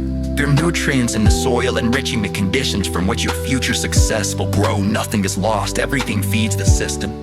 Now think about how willow trees grow. They love water, but they can survive drought. Their secret: massive root systems that spread wide and dig deep, but those root systems only develop in response to stress. A willow that never experiences drought never develops the roots it needs to survive the next one. Think about Maria, whose small business barely survived its first 3 years. Cash flow crisis. Every quarter she learned to negotiate with vendors, to stretch resources, to find creative solutions. It was stressful, exhausting, but when the recession hit and her competitors collapsed, her business survived. Those early years of stress had forced her to develop deep roots, financial flexibility, lean operations, creative problem solving. The businesses that failed had never experienced enough stress to develop those roots. Her early struggles hadn't weakened her business, they'd given it a root system that made it nearly indestructible. Your 51st reason: failure forces you to develop deeper roots, resources, skills, resilience that you never developed during times of easy growth. The stress isn't damaging you, it's making you survivable. Let's talk about how coral reefs recover from bleaching. And water gets too warm, coral expels its algae and turns white. Bleaching, it looks dead, often it is, but sometimes if conditions improve, the coral can recover. And when it does, it often comes back more resistant to heat than it was before. The stress of surviving taught the coral how to survive better next time. Consider James, whose marriage survived a near divorce. The crisis was painful, destructive, like bleaching. They went to counseling, did hard work, almost didn't make it, but they did. And their relationship came back was stronger, more honest, more resilient than it had been before. A near failure had taught them things about communication and commitment that they never would have learned in easy times. But bleaching had made the coral stronger. Your 52nd reason: sometimes near failure teaches you how to survive the next crisis in ways that easy success never could. You come back from the edge with knowledge and strength you could only gain by going to the edge. Breathe deeply now, feel yourself part of this larger ecology. Think about how prairies burn, fire sweeps through, destroying everything above ground. It looks catastrophic, but beneath the surface, the root systems of native prairie plants survive, protected by the soil. When the fire passes, they explode into growth, freed from competition with shallow-rooted invasive species that couldn't survive the fire. Meet Angela, whose entire industry collapsed. She'd spent 15 years building expertise in something that suddenly didn't exist anymore. It felt like complete destruction. Her skills were obsolete, her network was scattered, her identity was gone. But her deep roots, critical thinking, project management, relationship building survived. And without the surface-level competition of her old industry, those fundamental skills exploded into new growth. She transitioned to a new field where her transferable skills made her invaluable. The fire had cleared away what was superficial and revealed what was fundamental. Her deep roots survived and thrived. Your 53rd reason: catastrophic failure often clears away surface-level skills in competition, allowing your deep foundational strengths to emerge and flourish. What survives the fire is what's most essentially you. Let me tell you about symbiotic relationships in nature. Clownfish and anemones, each protects the other. The clownfish would die without the anemone's shelter. The anemone would be less healthy without the clownfish keeping it clean. They're stronger together than either could be alone, but only because they each have vulnerabilities the other addresses. Think about Marcus and his business partner. Marcus was brilliant at strategy but terrible at execution. His partner was the opposite, mediocre at strategy but excellent at implementation. Alone, Marcus' businesses had always failed in the execution phase. His partner's solo ventures had always lacked direction. Together, they succeeded because their individual failures complemented each other. Marcus' weakness was his partner's strength, and vice versa. The symbiotic relationship turned two sets of failures into one success. Your 54th reason: your failures make you the perfect symbiotic partner for someone whose failures are in different areas. Your weaknesses are someone else's strengths, and vice versa. Failure alone can become success in the right partnership. Think about how mushrooms appear after rain. They seemed to come from nowhere, one day bare ground, the next day mushrooms everywhere, but the mushrooms were always there underground. As mycelium they only fruit become visible. Under the right conditions, the failure of a drought had give way to the success of praying for the mushrooms to appear. Consider Lisa, who carried a novel in her head for 15 years. She started it dozens of times, failed to finish it dozens of times. Then her mother died, and in her grief the novel poured out in 6 months. The death, the rain after drought, created the conditions for what had been underground to finally fruit. All those failed attempts hadn't been failures, they'd been mycelium underground growth. Waiting for the right conditions, the visible success was sudden, but the invisible preparation was 15 years long. The 55th reason, sometimes your failures are underground preparation, invisible growth, waiting for the right conditions to suddenly become visible success. What looks like overnight success is usually years of underground mycelium finally fruiting. Let's talk about how beavers create ecosystems. They dam streams, creating ponds. The ponds flood areas, kill trees, seemingly causing destruction. But those dead trees become habitat for woodpeckers. The ponds create wetlands that support dozens of species. The beaver's destruction creates an entire ecosystem. Think about Patricia, whose criticism of her company's practices got her fired. It felt like disaster. She destroyed her career by speaking up. But her speaking up started conversations. Above employees felt brave enough to voice concerns. The company eventually changed its practices. Patricia's destruction created positive change. When she was hired elsewhere, her reputation as someone with integrity preceded her. Her career failure had actually built her professional ecosystem, a network of people who respected her, opportunities with ethical companies, a reputation worth having. Your 56th reason, sometimes your failure creates an ecosystem of unexpected opportunities and connections that wouldn't have existed if you'd succeeded in conventional ways. What looks like a structure might be dam building, creating new ecosystems around you.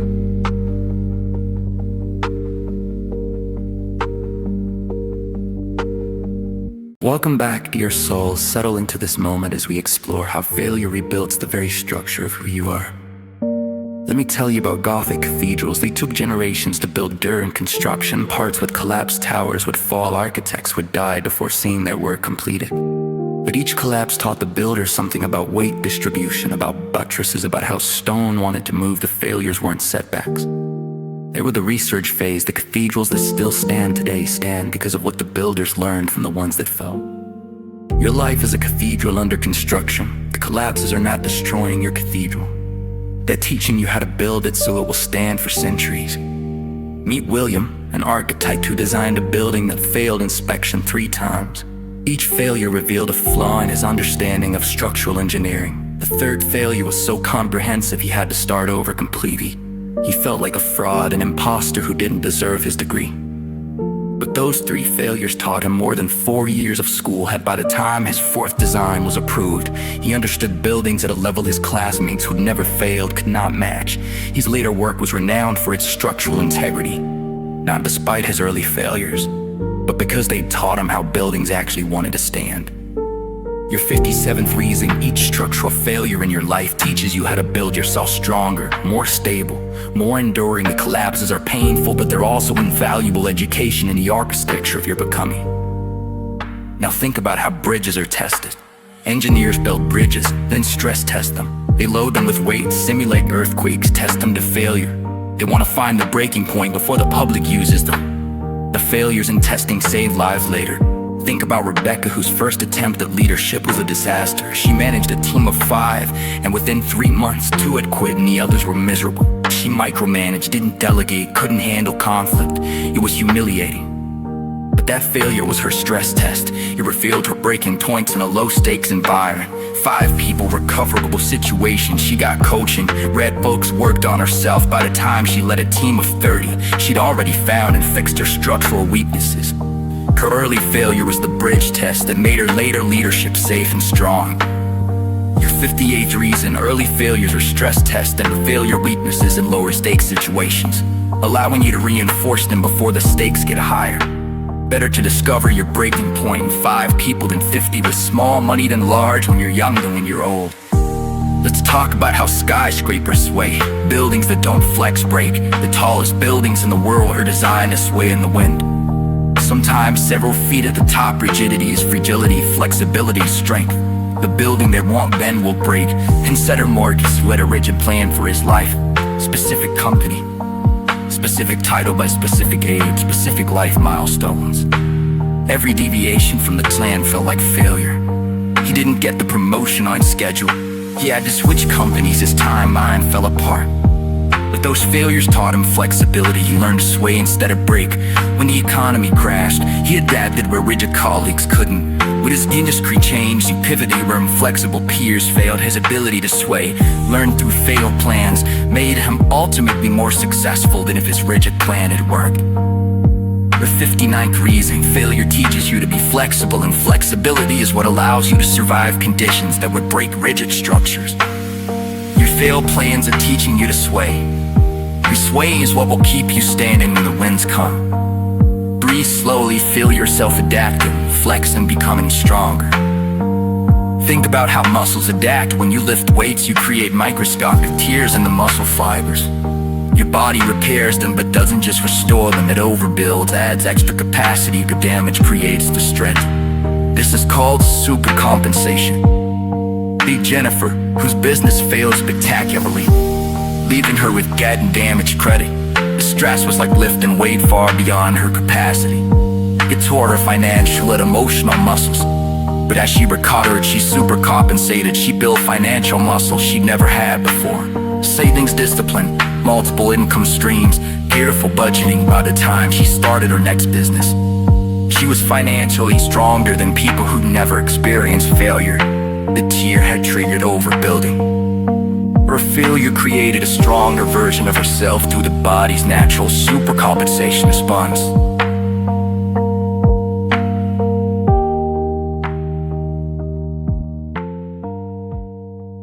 Your 60th reason: failure creates tears in your capabilities that, when healed, make you stronger than you were before through psychological and practical supercompensation. You don't just recover, you overbuild. You become stronger at the broken place. Let me tell you about termite mounds. Termites build structures that last longer than the termites themselves.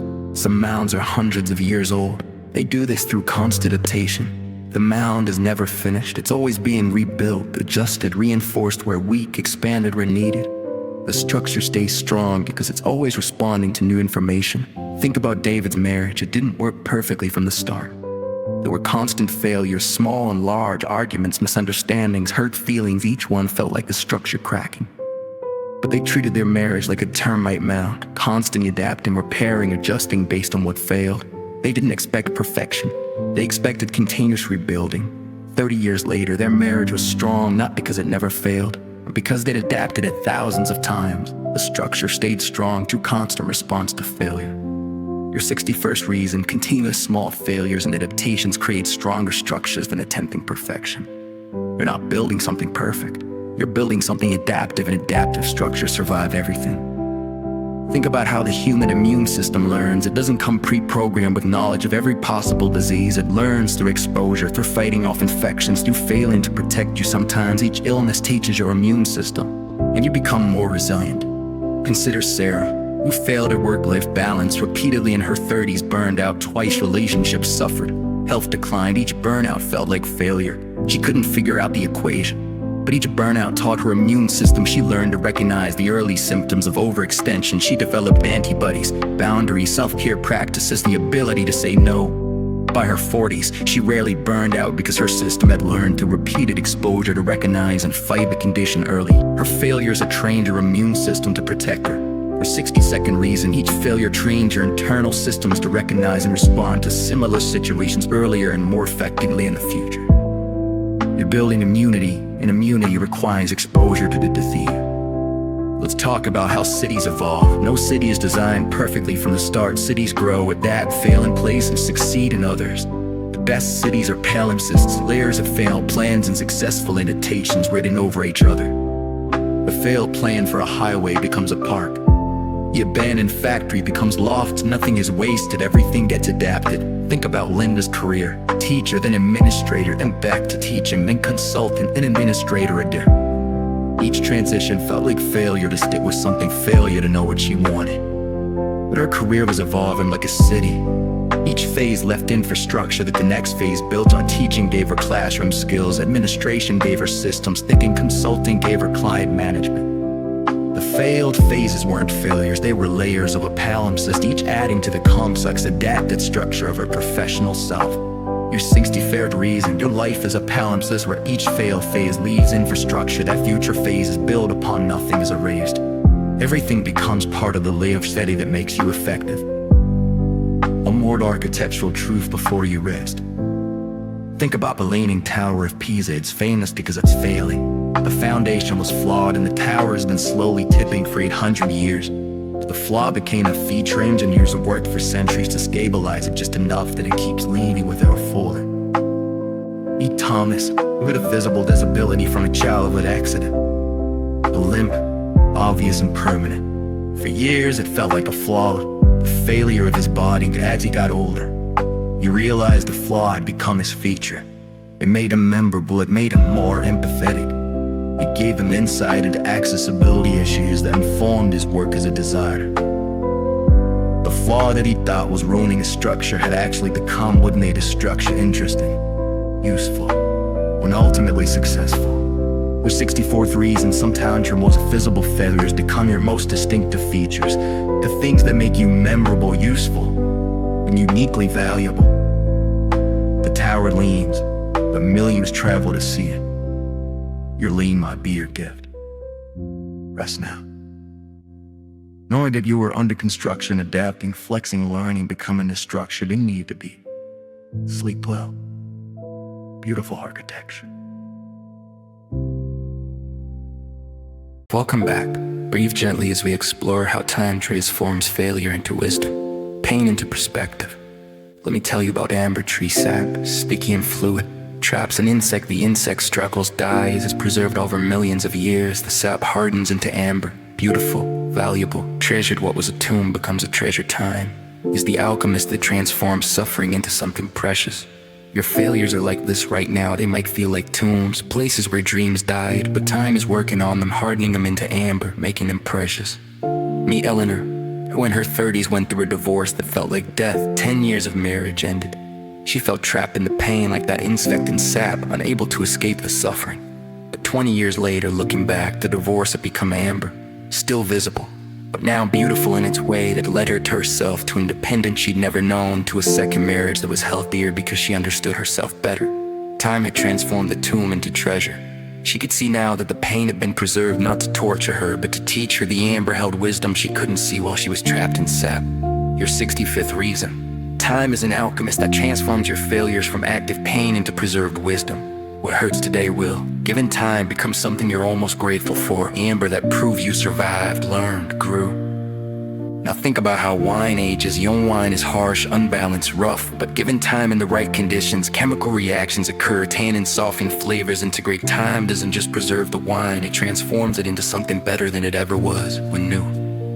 Think about Marcus, whose business failure in his 20s was harsh, bitter, full of anger and blame. Fresh failure, like young wine, was almost undrinkable. But by his 50s, that failure had aged, the bitterness had mellowed into understanding. He could see his mistakes clearly without the harsh self-judgment. He could see his partner's mistakes without anger. The failure had integrated with all his other experiences, becoming nuanced, complex, valuable. Aged failure was wisdom. It had transformed through time into something he could share with younger entrepreneurs. Not as a cautionary tale, but as proof that failure ages into perspective. Your 66th reason. Your failures age like wine, the harsher edges soften, the pain integrates with everything else you've learned. And given time, failure becomes wisdom worth sharing. The failure that's undrinkable today will be vintage wisdom tomorrow. Let's talk about geological time. Mountains that seem permanent are actually in constant flux, rising, eroding, being mourned out and pushed up in cycles that take millions of years. What seems like a permanent mountain and a failure is actually a temporary formation in a much longer cycle. Consider Rachel, who at 30 felt like her career failure was a permanent mountain blocking her path. She'd been fired, couldn't find comparable work, felt like the mountain of her mistake would define her forever. But by 40, the mountain had eroded. Her firing was a footnote in a much longer story. She moved into new work, gained new skills, became someone different. The mountain that seemed permanent was just a temporary formation in a longer geological time of her life. Time had worn it down not by erasing it, but by revealing it was never as permanent as it seemed. You're 67 freezing. Given enough time, the failures that seem like permanent mountains become small hills in the landscape of your larger life. Geological time is on your side. Nothing is as permanent as it feels. Breathe deeply, feel time working in your favor. Think about how forest age young forests are dense, competitive, chaotic, old growth forests are spacious, diverse, stable. Time doesn't just add years, it adds wisdom to the ecosystem. The old forest knows how to allocate resources, how to weather storms, how to sustain itself. Meet Patricia, whose failures in her 20s and 30s felt chaotic, dense, competitive. Every setback was urgent, devastating, world-ending. She couldn't see the forest for the trees, but by her 60s, her life had become old-growth forest. Spacious, stabilized, failures still happen, but they didn't throw her into chaos. Shit, perspective. She weathered enough storms to know they passed her ecosystem and aged into wisdom. The young forest of her early life had matured into the old-growth forest of her later years. And that maturity came from time plus experience, including the experience of failure. Your 68th reason. Time plus failure creates the old-growth wisdom that makes later challenges easier to weather. You're not just accumulating years, you're becoming an old-growth forest, stable and wise, because of all you've weathered. Let me tell you about patina. New copper is bright, shiny orange-pink, but over decades it develops patina. The green-blue coating on old copper roofs. Chemists will tell you patina is corrosion, deterioration, failure of the copper to stay pure. But patina is beautiful, it's valuable. Buildings preserve it deliberately. The Statue of Liberty's green color is patina. Corrosion is beauty. What looks like failure is actually the object becoming more itself through time and weathering. Think about James, whose face by 50 showed the lines of every hard year, every failure, every struggle. He looked weathered in ways his more successful peers didn't. But those lines were his patina. They showed he lived, struggled, weathered, survived. People trusted his face in ways they didn't trust smooth, unweathered faces. His apparent aging, the visible corrosion of time and failure, was actually what made him beautiful, trustworthy, real. Your 69th reason. Time and failure create patina, visible evidence that you've weathered life and are still standing. What looks like deterioration is actually the development of character, trustworthiness, beauty. Your patina is proof you've lived. Think about how cheese ages. Fresh cheese is bland, soft. Simple aged cheese is complex, sharp, interesting. The aging process involves bacteria and mold. Things we usually think of as spoilage, but controlled spoilage, given time, creates something more valuable than the original. Consider Angela, whose youthful confidence was smooth, bland, unchallenged. Then came failures, a bankruptcy, a divorce, a health crisis. Each one felt like spoilage, like something going wrong, deteriorating. Those experiences, given time to process, became complexity. Her later confidence was sharper, more interesting, more nuanced than her youthful confidence ever was. The spoilage of failure, controlled by time, your reflection, had aged her into someone more valuable than she'd been when fresh. Your 7th reason. Failure, given time to age, adds complexity and depth that makes you more valuable than you were before. You're not deteriorating, you're aging like cheese, becoming sharper, richer, more interesting through controlled spoilage. Let's talk about how pearls form, but focus on time. A grain of sand doesn't become a pearl overnight. The oyster coats it layer by layer for years. A pearl takes time, 2 to 4 years on average, sometimes longer. The irritant becomes treasure only through patient, time-consuming layers. Think about David, whose early career rejection felt like a grain of sand, irritating, impossible to remove for years. He kept working, kept learning, kept adding layers of experience and skill around that irritation. 10 years later, he built something valuable around that rejection. A pearl of his expertise had formed slowly, layer by layer, year by year. The irritant was still there at the center, but it was now surrounded by so many layers of growth that it had become the most valuable thing about her. Time had been necessary, the pearl couldn't rush. For 71st reason, time is required for failure to transform into wisdom. Just as time is required for irritation to become a pearl, you can't rush it. But the trust that the layers are accumulating year by year, coating your failures in nacre until they're treasures. Rest now, knowing that time is working for you, aging your failures into wisdom, wearing down your mountains, creating your patina. Let me tell you about the phoenix myth. a bird that burns and rises from its own ashes. But here's what the myth teaches that we often forget. The phoenix doesn't rise as something else.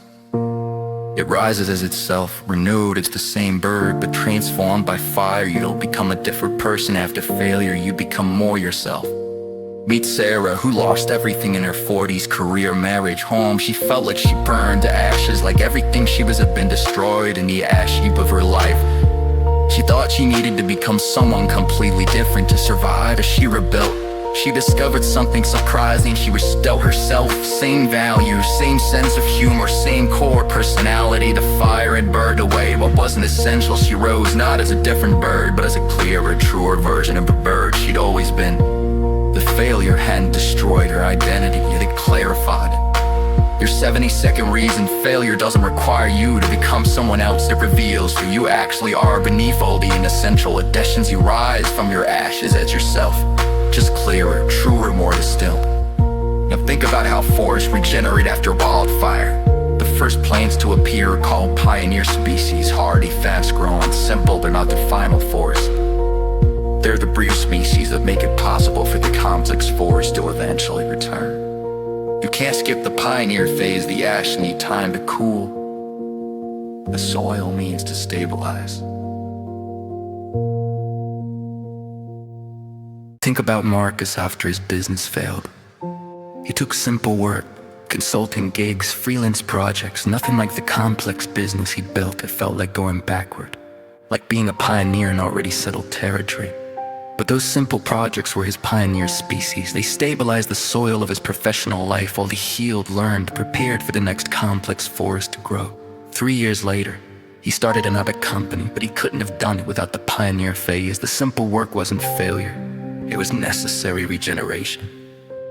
Your 73rd reason: after major failure, the simple work you do isn't regression. It's pioneer species, necessary stabilization that prepares you for your next complex growth. Don't judge the pioneer phase, it's doing essential work. Let's talk about how bamboo grows. A bamboo seed can sit dormant for years, showing no growth above ground. Farmers might think the seed is dead, but underground it's developing a massive root system. Then, suddenly, the bamboo shoots up, sometimes 3 feet in a single day. It's not sudden growth. It's the emergence of years of invisible preparation. Consider Jennifer, who spent 5 years after her graduate school failure working at jobs she considered beneath her potential. Retail, administrative work, nothing related to her degree. She felt like she was going nowhere, wasting time, failing to launch, but she was building roots, learning about customer service, about operations, about managing difficult personalities, about showing up consistently. When she finally started her own business, it grew explosively because the root system was already in place. Those 5 years weren't wasted, they were the underground phase of bamboo growth. Your 74th reason: periods of apparent stagnation after failure are often underground root development that makes explosive growth possible later. Trust the bamboo phase, the roots are growing even when you can't see them. Breathe slowly, feel yourself in the process of becoming.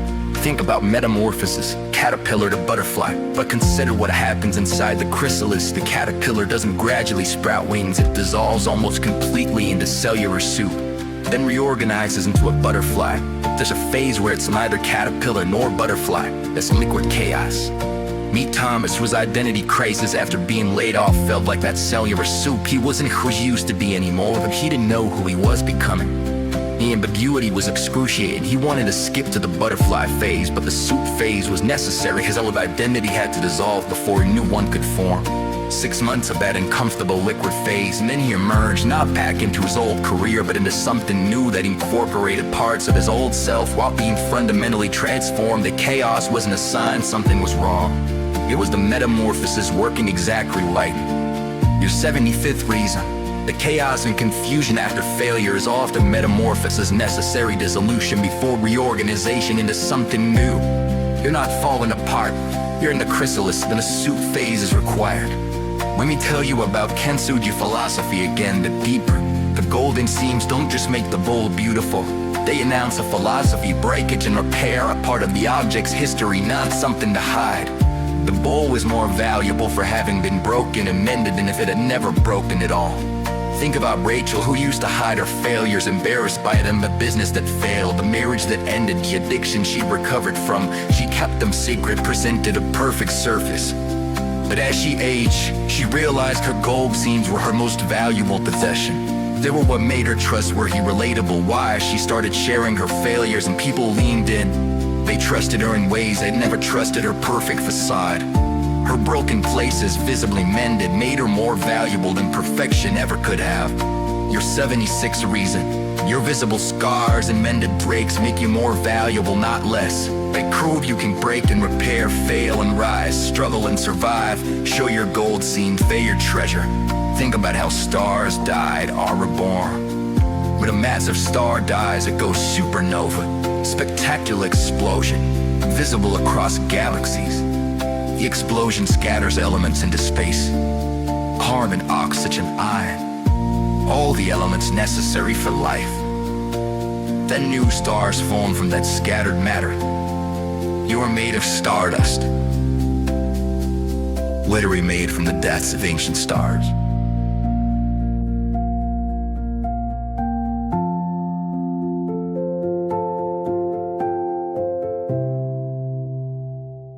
Consider David. His career death felt like supernova, public, spectacular, devastating. Everything he'd built scattered. He wanted to disappear, never be seen again. But the elements of his exploded career scattered into space and became building blocks for others. His employees took what they'd learned and started their own companies. His ideas influenced others. His failure seeded an entire ecosystem of new ventures. He was stardust now, part of countless new formations.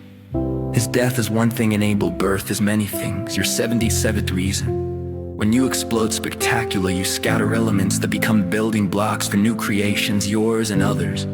Your supernova isn't the end. It's seeding the universe with the materials for new stars. Let's talk about the Japanese concept of shogunai. It cannot be helped. Not resignation, but acceptance, acknowledgement that some things are beyond your control. And once acknowledged, you can move forward without the burden of thinking you could have prevented them. Failure happened, shogunai, now what? Think about Elena, who tormented herself for years after her startup failed, replaying every decision, convinced that if she'd just done X or Y differently, it would have succeeded. And a mentor told her, shogunai, it happened, you can't change it. The energy you're spending on what if is energy you could spend on what now. The acceptance didn't erase the failure, but it erased the torture of thinking she could have prevented it. She moved forward lighter, carrying the lessons, but not the self-flagellation. Your 78th reason, accepting that failure happened, that it cannot be helped, frees you from the torture of infinite counterfactuals and lets you focus on what comes next. Shogunai, now what? One more philosophy of rising before you sleep. Think about the lotus flower. It grows in mud, but emerges clean and beautiful. The mud isn't something the lotus exceeds despite. The mud is necessary for the lotus. Without the mud providing nutrients, there's no lotus. The beautiful flower is a direct result of the mud. Meet Lisa, whose failures felt like mud. Messy, dark, suffocating. She wanted to rise above them, leave them behind, pretend they never happened. She learned the lotus truth. Her successes were growing directly from that mind. The empathy came from having suffered. The wisdom came from having failed. The strength came from having struggled. Without the mud, there would be no lotus. She stopped trying to rise above her failures and started accepting them as the necessary soil of her success. Your 79th reason. Your failures are not obstacles to overcome. They're the fertile mud from which your successes grow. Don't try to rise above. Let them nourish you. Rest now knowing you're a phoenix, bamboo, butterfly, lotus, rising, growing, transforming, blooming from the very mud of your failures. Let me tell you about sacred geometry. Ancient architects discovered that certain proportions appear throughout nature. The golden ratio. But through the Natchez spiral, these patterns aren't planned. They emerge naturally from systems falling, simple walls through multiple iterations. The beauty is emergent, not design. Your life of failures and recoveries follows patterns like this. You're not designing a perfect life. You're following simple rules. Try, fail, learn, try again. The pattern that emerges is beautiful precisely because it's natural, not forced. Meet William, who at 60 looked back at his career trajectory. It had felt chaotic while living it, zigzagging between industries, unexpected turns, apparent randomness. But looking back, he could see a spiral pattern. each loop larger than the last, each covering more territory while staying coherent. These failures weren't chaos, they were following the natural geometry of growth. The pattern was beautiful because it was organic. Your 80th reason: your failures follow natural geometric patterns of growth that are beautiful precisely because they're not perfectly designed. Trust the geometry. The spiral is working even when you can't see the pattern yet. Now think about tessellation, patterns that tile perfectly with no gaps. MCS sure drew impossible tessellations, where birds become fish, become birds, and infinite patterns. Each shape defines the space for the next shape. Your failures work like this. Each one defines a space where your next success will fit. Think about Maria, whose failure as performer created the exact shape of space she needed to become a teacher. The negative space of what she couldn't do defined perfectly the positive space of what she could. Then her failure to teach in traditional schools created the space for alternative education. Each failure tessellated perfectly with the next opportunity. Looking back, there were no gaps. Every failure shaped space, but the next phase filled perfectly. The pattern was complete, beautiful, intentional look, even though it emerged from the paired chaos.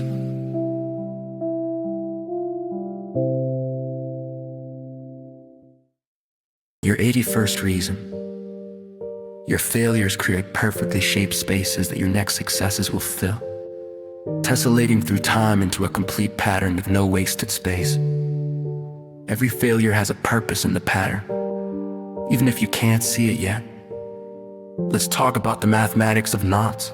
Mathematicians study knot theory, understanding how strings tangle and entangle. Here's what they've discovered. Sometimes you have to make the knot more complicated before you can untangle it. Pulling the obvious way just tightens it. You have to loop around, add apparent complexity, to find the path to simplicity. Consider James, whose attempt to fix his failing business quickly only made things worse. He cut costs, which lost him good employees.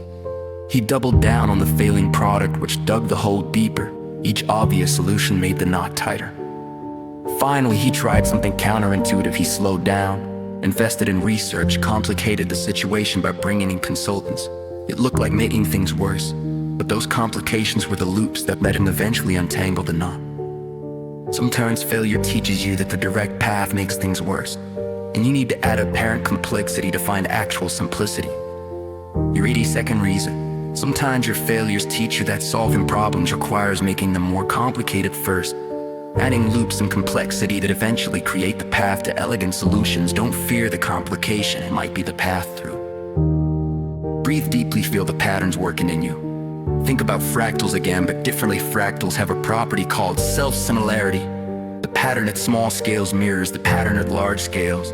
The shape of your small daily failures mirrors the shape of your large life failures, and both mirror the pattern of human failure across history. Meet Patricia, who noticed this in therapy. Her pattern of overcommitting and burning out happened in her career, in her relationships, in her volunteer work, even in her daily schedule. The same fractal pattern at every scale. Understanding this helped her. She didn't have multiple separate problems. She had one pattern expressing itself at multiple scales. Fix the pattern at one scale, and it helps at all scales. Learning to say no to small daily requests taught her to say no to big career demands. The fractal nature of her failures meant that small changes had large effects across all scales of her life. Your 83rd reason: your failures follow fractal patterns. Understanding the pattern at one scale helps you address it at all scales. Small lessons about failure scale up to big wisdom. The patterns mirror each other. Let me tell you about symmetry and asymmetry. Perfect symmetry is rare in nature, and often boring faces are more attractive with slight asymmetry.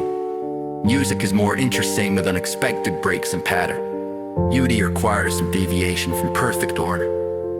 Think about Marcus, whose career path was perfectly symmetrical for 20 years.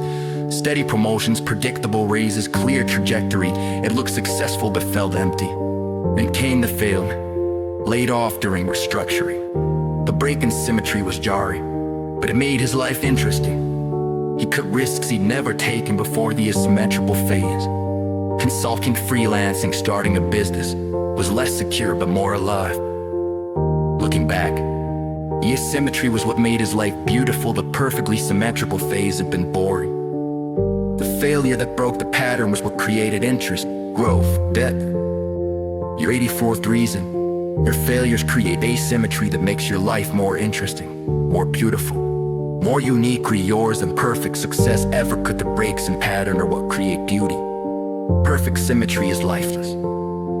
Think about the concept of negative space in design. What's not there is as important as what is the space around the object. Defines its shape. Sometimes what you remove through failure is what allows what remains to be seen clearly. Consider Rachel, whose life before her crisis was full. Full work, social obligations, committees, hobbies, constant activity. And depression took it all away. Everything fell away. She was left with almost nothing.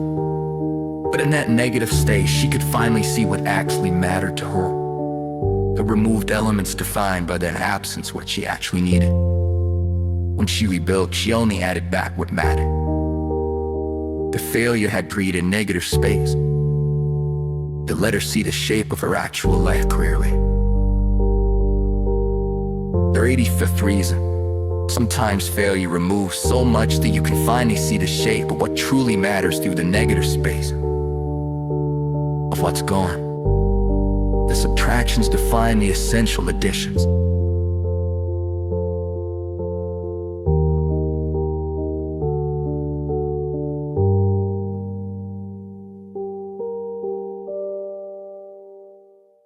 Let's talk about the golden ratio appearing in failure and recovery.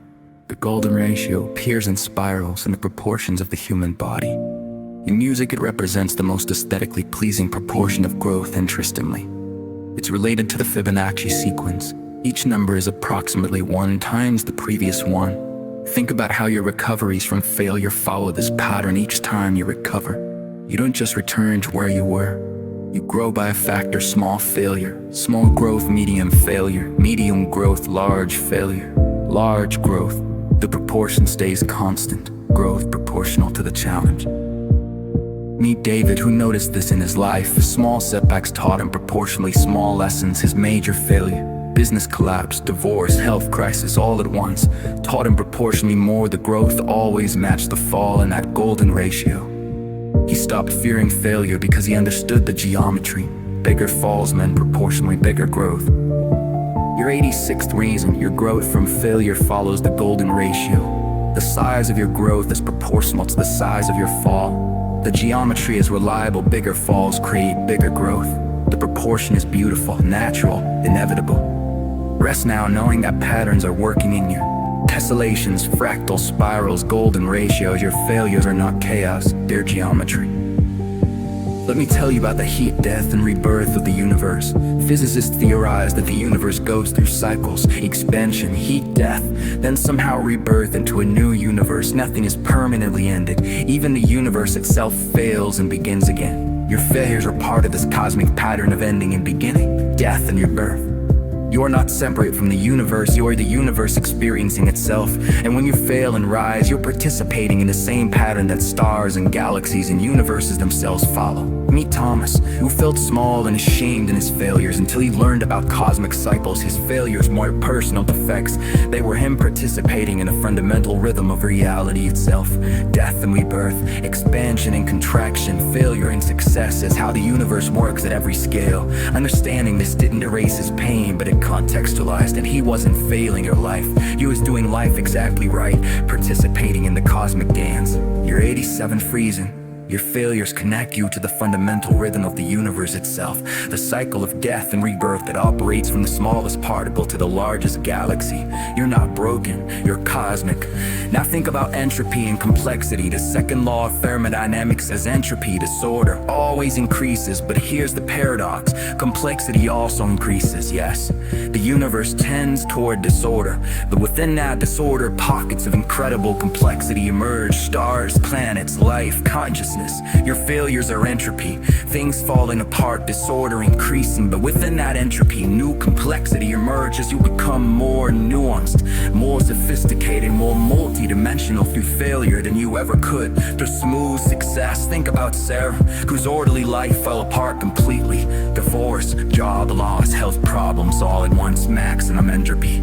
But from that chaos emerged a version of herself more complex, more capable, more interesting than the orderly version ever was. The entropy created the conditions for higher order complexity to emerge. Your idiots reason, your failures increase entropy in your life, and that entropy creates the conditions for higher order complexity to emerge. You're not just falling apart, you're becoming more complex, more sophisticated, more evolved. Let's talk about quantum superposition.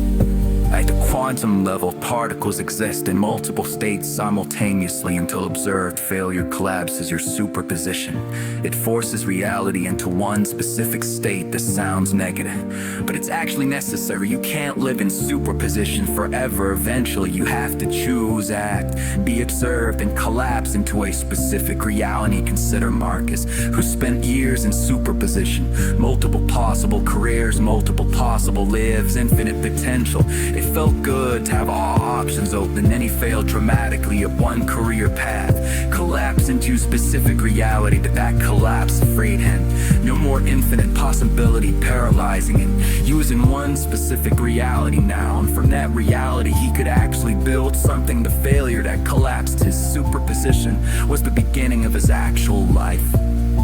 Your 89th reason, failure collapses your quantum superposition of infinite possibilities into one specific reality that you can actually build from infinite possibilities. Paralysis collapsed reality is freedom to act. Breathe slowly, feel yourself part of the cosmos.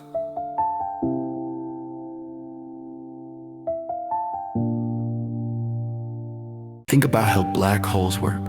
They consume everything, even light can't escape. But some theories suggest that black holes birth new universes. What looks like total destruction might actually be the womb of creation. Meet Jennifer, whose depression was her black hole, consuming everything, no light escaping. Total gravitational collapse, she thought it was the end. But emerging from that depression, she found she birthed a new universe of herself, new values, new priorities, new understanding. The black hole hadn't just destroyed. It had compressed everything down to singularity and then exploded it outward into something new and vast. Her black hole was her Big Bang. Your 90th reason, your darkest failures might be black holes that birth new universes of possibility. What looks like everything being consumed might be everything being compressed and prepared for explosive new creation. Let me tell you about the anthropic principle. The universe has exactly the right constants, gravity, electromagnetic force, etc. For life to exist, change any constant slightly, and life is impossible. Some physicists argue we observe these constants because we couldn't exist in a universe with different ones. The universe looks fine-tuned for us because we're here. Your failures work like this. Your life has exactly the right failures for you to become who you need to be. Different failures would have created a different person. These specific failures created the specific you, and you're looking back from the perspective of someone who survived them and grew from them. Think about David, who looked back at his life and saw, if any failure had been different, he'd be different, and he wouldn't want to be different. The failures were perfectly calibrated for his growth, not because some deity planned them, but because they shaped him, and he's observing from inside the shape they created. Your 91st reason, your specific failures are exactly the right ones to create the specific you that exists now. Not because they were planned, but because you're the product of them. The anthropic principle applied to failure. You observe these failures because they created an observer who could observe them. Think about cosmic background radiation. Is the afterglow of the Big Bang still permeating the universe 13.8 billion years later? The echo of creation never fully fades. Your failures are like this. They leave background radiation. Echoes then stay with you, subtle but always present. Consider Rachel, whose failures from decades ago still echoed faintly. She can still feel the ghost of that rejected manuscript, that failed business, an ended relationship. The radiation remained. But here's what she learned. That background radiation is proof of your origin story. Scientists study cosmic background radiation to understand how the universe began. Her failure radiation told her where she came from, how she was made, what events shaped her. The echoes weren't scars, they were data about her own creation story. Your 90-second reason, your failures leave background radiation, faint echoes that never fully fade but serve as data about your origin story, and evidence of how you were forged. The echoes are not haunting you, they're informing you. Let's talk about the expansion of the universe. The universe isn't just big, it's getting bigger. Everything is moving away from everything else. And the expansion is accelerating. Your life walks like this too. Each failure expands your universe, increases the space between where you started and where you are now. Think about Elena at 65 looking back at her life. Each failure had expanded her universe, taken her farther from her starting point, given her more space, more room, more territory. The woman she'd been at 25 lived in a tiny universe. Failure after failure had expanded her, until it was vast. She didn't want to go back to the small universe, even if it meant avoiding the failures. The expansion was worth the cost. Your 93rd reason, each failure expands your universe, increases your territory, your perspective, your space. You live in a larger universe because of your failures, and that expansion is its own reward. Think about the wave-particle duality of light. Light behaves as both wave and particle depending on how you observe it. It's not that light is one or the other, it's both simultaneously, paradoxically. Your failures are like this. They're both endings and beginnings, both losses and gains, both deaths and birth. Meet Thomas, who stopped trying to categorize his divorce as good or bad.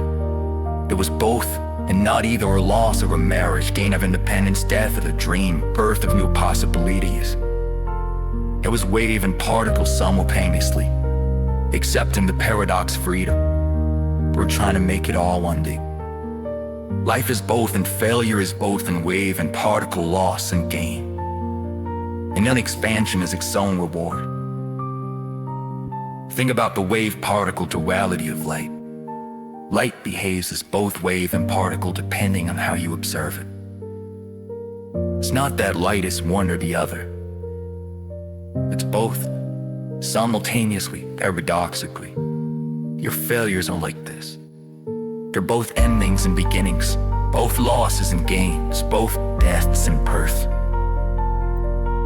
Meet Thomas, who stopped trying to categorize his divorce as good or bad.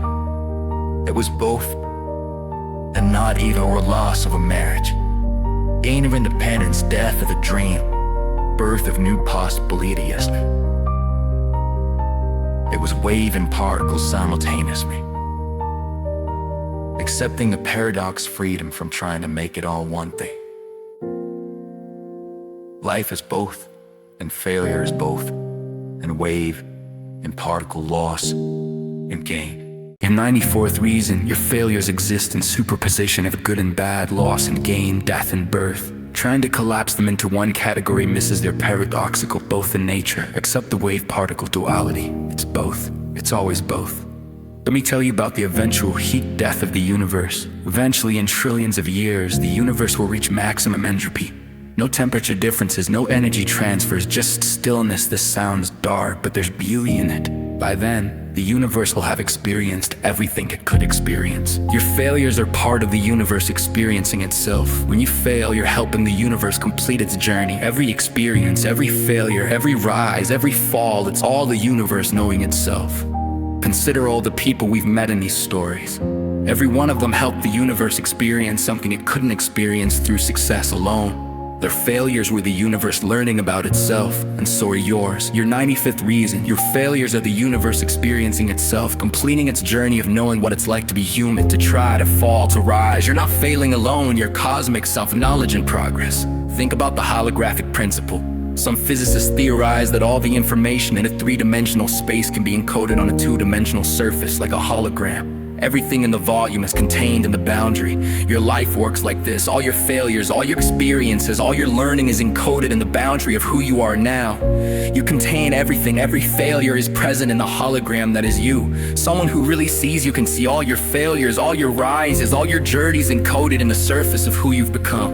Meet Maria, who met someone who looked at her and said, "You've been through things." They could see the hologram, all her failures encoded in her presence, her eyes, her way of being. She was a hologram containing her entire journey, and it was beautiful. Your 96th reason. You are a hologram encoding all your failures and rises on the surface of who you are now. Everything you've been through is present in you, visible to those who know how to see. You're carrying your whole journey in every moment.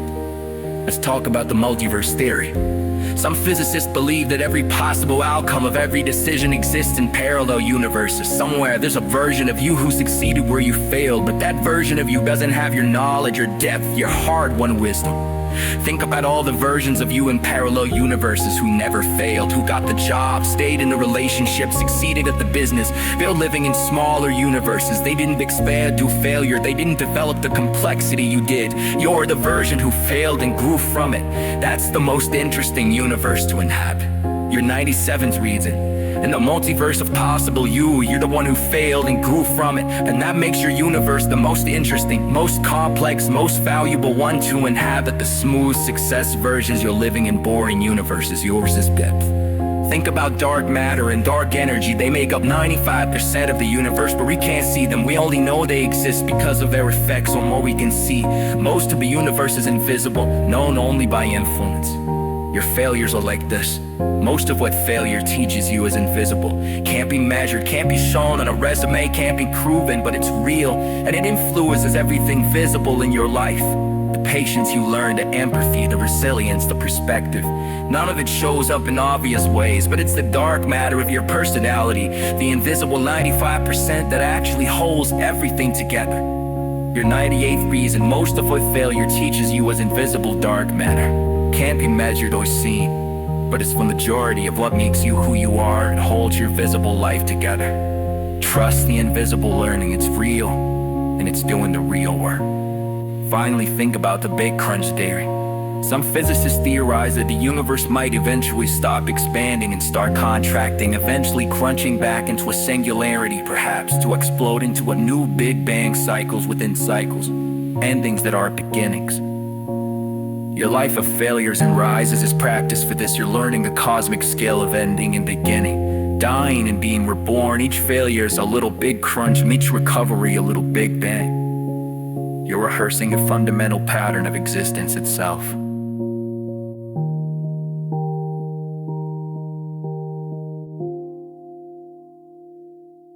Your 99th reason. Every failure and recovery cycle you experience is you rehearsing a fundamental pattern of cosmic existence. Contraction and expansion, death and rebirth, ending and beginning. You're not just living your life, you're practicing the universe's deepest pattern. And here is your 100th and final reason. The universe is still expanding, still evolving, still creating. It's not done, and neither are you. Your failures don't have final meanings yet. Because your story isn't finished. A failure that seems permanent today might be revealed as a perfect stepping stone when you're looking back decades from now. You are unfinished, like the universe, still becoming, still evolving, still creating yourself through every failure and every rise. Your 100th reason. You are cosmically unfinished, still expanding, still evolving, still becoming. Your failures don't have final meanings, because you're still writing the story. The universe isn't done creating itself, and neither are you. Rest now, cosmic soul. You've heard 100 reasons why your setbacks and failures are good for you. You've learned how to move on and grow from them. You are part of the universe experiencing itself, learning itself, creating itself. Your failures are not flaws in the pattern. They are the pattern, the cosmic rhythm of death and rebirth, expansion and contraction, falling and rising that operates from the smallest atom to the largest galaxy. Sleep peacefully, knowing you are exactly where you need to be, learning exactly what you need to learn, becoming exactly who you need to become. You are the universe, falling and rising, dying and being reborn. You are perfect in your imperfection. You are complete in your incompleteness. You are enough.